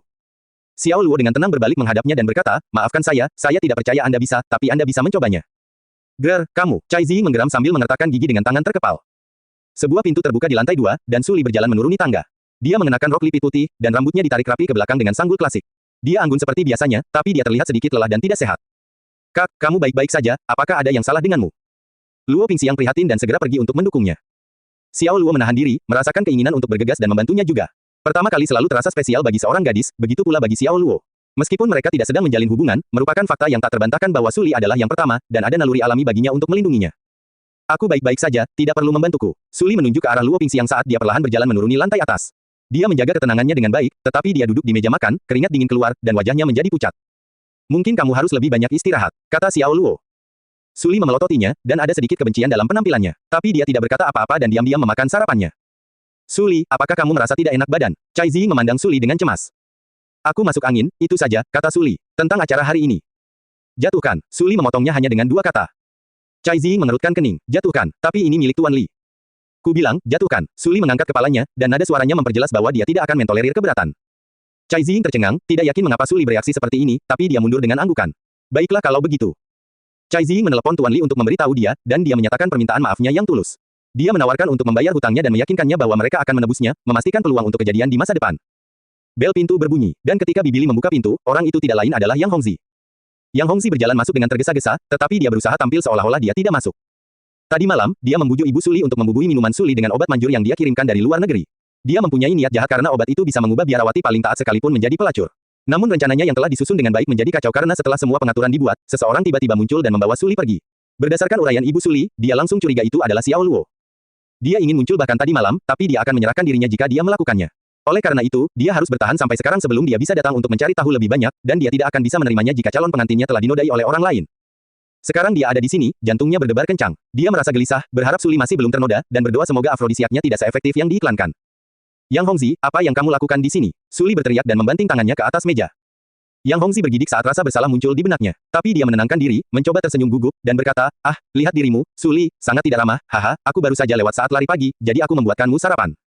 Keluar, Su Li berteriak, dan dia tidak menyembunyikan kemarahannya yang tak terkendali dan kebenciannya pada Yang Hongzi. Bagaimana mungkin dia tidak menyadari apa yang terjadi tadi malam? Ibunya menyukai Yang Hongzi seolah-olah dia sudah menjadi menantunya dan berperan sebagai mak comblang. Namun dia tidak menyangka Yang Hongzi akan melakukan tindakan tercela seperti itu, bahkan menggunakan obat-obatan untuk menaklukkannya. Dan menganggap ibunya terlibat, itu adalah sebuah kekejian. Su Li, aku. Enyah. Dalam kemarahannya, Su Li meraih teko susu di depannya dan melemparkannya dengan marah ke arah Yang Hongzi, hingga pecah tepat di kakinya, dan itu membuatnya melompat mundur selangkah karena terkejut. Baiklah, aku akan pergi. Oke. Yang Hongzi memutuskan bahwa yang terbaik adalah pergi untuk sementara waktu, dan dia keluar dengan kecewa. Su Li, apa yang sebenarnya terjadi? Cai Ziying bertanya, alisnya berkerut. Yang Hongzi adalah putra dari pemegang saham terbesar perusahaan, dan memperlakukannya sedemikian rupa bukanlah tindakan yang bijaksana. Luo Pingxiang tidak mengatakan apa-apa, dan dia segera pergi untuk membantu Bibi Li membersihkan lantai, yang sekarang dipenuhi pecahan kaca dan susu yang tumpah. Saya baik-baik saja, Su Li memelototi Xiao Luo ketika dia mengatakan itu, dengan kilatan dingin di matanya. Ini adalah pertama kalinya Xiao Luo tidak bisa membalas tatapan seseorang. Dia membuang muka dengan perasaan bersalah. Kamu juga harus pergi, suara Su Li terdengar dingin. Aku tidak ingin bertemu denganmu sekarang. Bagaimana Xiao Luo bisa menjadi pria yang membawanya pertama kali? Dia bukanlah seseorang yang dia inginkan untuk menjalin hubungan dengannya, dan dia bahkan bukan seseorang yang memiliki karir yang sukses. Yang lebih buruk lagi, dialah yang memberinya gaji. Ketika dia memikirkan hal itu, dia merasakan keinginan untuk menangis, dan ini jelas bukan seperti yang dia bayangkan dalam hidupnya. Rumit dan menyakitkan bagi Su Li untuk menerima bahwa pria ini telah mengambil masa remajanya, sebuah noda yang tidak dapat dihapuskan, dan itu akan tetap menjadi bagian kotor dalam hidupnya. Istirahat saja, Xiao Luo berdiri dan pergi dengan tenang, dia sangat menyadari emosi Su Li. Saat Xiao Luo pergi, Cai Ziying melihat bekas luka di lehernya, dia terkejut. Saat dia menceritakan apa yang baru saja dia lihat, dan mempertimbangkan sikap Su Li terhadapnya serta keadaan pikirannya yang tertekan, sebuah pemikiran menjijikkan muncul. Matanya membelalak ngeri, dan dia berjalan ke meja makan dan bertanya langsung pada Su Li, apakah si Put tak punya uang itu? Su Li tidak menjawab, tapi air mata mengalir dari sudut matanya. Ketika Cai Ziying melihat air mata itu, dia memutuskan bahwa hal terburuk telah terjadi, itu adalah Xiao Luo, dan dia telah menghancurkan Su Li. Cai Ziying merasa pikirannya menjadi kosong, Su Li adalah seorang artis di bawah asuhannya, dan dia tidak akan mentolerir siapapun yang mempermainkan superstarnya. Matanya memerah, dan dia mendesis, aku akan meminta seseorang untuk memasukkan bajingan itu ke penjara. Biarkan dia membusuk di sana sampai dia mati. Kembali, ini tidak ada hubungannya dengan dia. Jangan ikut campur, Su Li berteriak. Cai Ziying menghentikan langkahnya dan berbalik menghadap Su Li. Tapi, bajingan itu, dia. Saya tidak ingin mengulanginya lagi. Su Li menggigit bibirnya, dia tersiksa, dan butiran keringat kini terbentuk di dahinya. Cai Ziying menggertakkan giginya saat dia menoleh ke pintu dan menatap dengan marah. Kebenciannya terhadap Xiao Luo telah mencapai puncaknya, dan di matanya, tanpa disadari mereka telah mengundang seekor serigala ke dalam rumah, lebih buruk lagi, serigala bermata putih, satu. Bagi Cai Ziying, semua pria hanya bisa berpikir dengan bagian bawah tubuh mereka. Dia telah mengingatkan Su Li berkali-kali, namun pada akhirnya hal itu tetap saja terjadi. Dia sangat marah sehingga dia ingin mencabik-cabik Xiao Luo menjadi potongan-potongan kecil. Ketika Xiao Luo melangkah keluar pintu, Yang Hongzi, matanya merah, masih berada di koridor. Dia segera menyadari tanda di leher Xiao Luo, dia adalah pemain veteran yang telah merayu banyak gadis, dan hal-hal seperti itu tidak akan luput dari perhatiannya, begitu pula implikasi dari apa yang terjadi antara Xiao Luo dan objek kasih sayangnya, Su Li. Sayangnya, ketakutan terburuknya kini menjadi kenyataan. Dewi yang dia bayangkan telah disodorkan ke bawahnya berkali-kali, telah dipunuk oleh pria lain, merampas kebajikannya. Rasanya tidak ada bedanya dengan menikahi seorang istri tetapi mengirimkannya ke kamar pengantin pria lain. Yang lebih menyakitkan lagi, pria itu tidak lebih dari seekor lumpur yang berjuang di lapisan paling bawah masyarakat. Yang Hongzi merasakan kemarahan yang meningkat, kemarahan yang tak terkendali. Yang Hongzi mendidih, dan wajahnya berubah dengan ekspresi mengerikan. Kemudian, dia melolong dan melayangkan pukulan ke wajah Xiao Luo. Dia mengaum seperti singa dan mengerahkan segala yang dimilikinya ke dalam pukulan itu saat singa itu melesat di udara menuju sasarannya. Namun pukulan itu dengan mudah dicegat oleh Xiao Luo, yang menghentikannya dengan telapak tangan tepat di depan wajahnya dan langsung ditindaklanjuti dengan tendangan ke perut Yang Hongzi. OFFH, Yang Hongzi terlempar ke belakang, jatuh ke lantai dan memegangi perutnya. Saat dia meringkuk, wajahnya memerah, urat biru terlihat menonjol, dan bibirnya terus menggembung seperti ikan keluar dari air. Tubuhnya gemetar tak terkendali karena rasa sakit yang luar biasa. Kaulah yang merencanakan pemberian obat tadi malam, benar kan? Xiao Luo berjalan mendekat dan berlutut, lalu menatap Yang Hongzi dengan wajah tegas. Kamu, kotor, kamu merusaknya. Meskipun Yang Hongzi menyadari kekuatan Xiao Luo dan mewaspadainya, kemarahannya telah membantunya mengatasi rasa takut, dan bahkan sekarang, dia dipenuhi dengan keinginan untuk memotong Xiao Luo menjadi beberapa bagian. Jadi, kamu mengakuinya, kamu pria yang luar biasa. Xiao Luo tersenyum dan berdiri, dan tanpa peringatan sedikit pun, dia menendang dada Yang Hongzi saat dia berbaring miring. ARRGH, Yang Hongzi memekik saat dia terjatuh di udara dan menabrak ujung koridor. Dia mencengkeram dadanya tetapi merasakan seluruh organnya bergeser, dan dia merintih kesakitan yang luar biasa. Xiao Luo melangkah ke arahnya dengan sikap tidak menyenangkan, meraih kerah bajunya, dan kemudian mengangkatnya seperti boneka kain. Kaki Yang Hongzi terangkat dari tanah, dan dia menendang-nendang tanpa tujuan di udara mencoba mencari pijakan, sementara dia terus menamparkan lengan Xiao Luo untuk membebaskan dirinya. Tapi tidak ada jalan keluar, tangan Xiao Luo seperti tang baja, dan Yang Hongzi tidak kemana-mana. Biarkan aku pergi, lepaskan aku. Tahukah kamu, jika ini adalah aku di Jiangcheng, kamu pasti sudah menjadi mayat sekarang.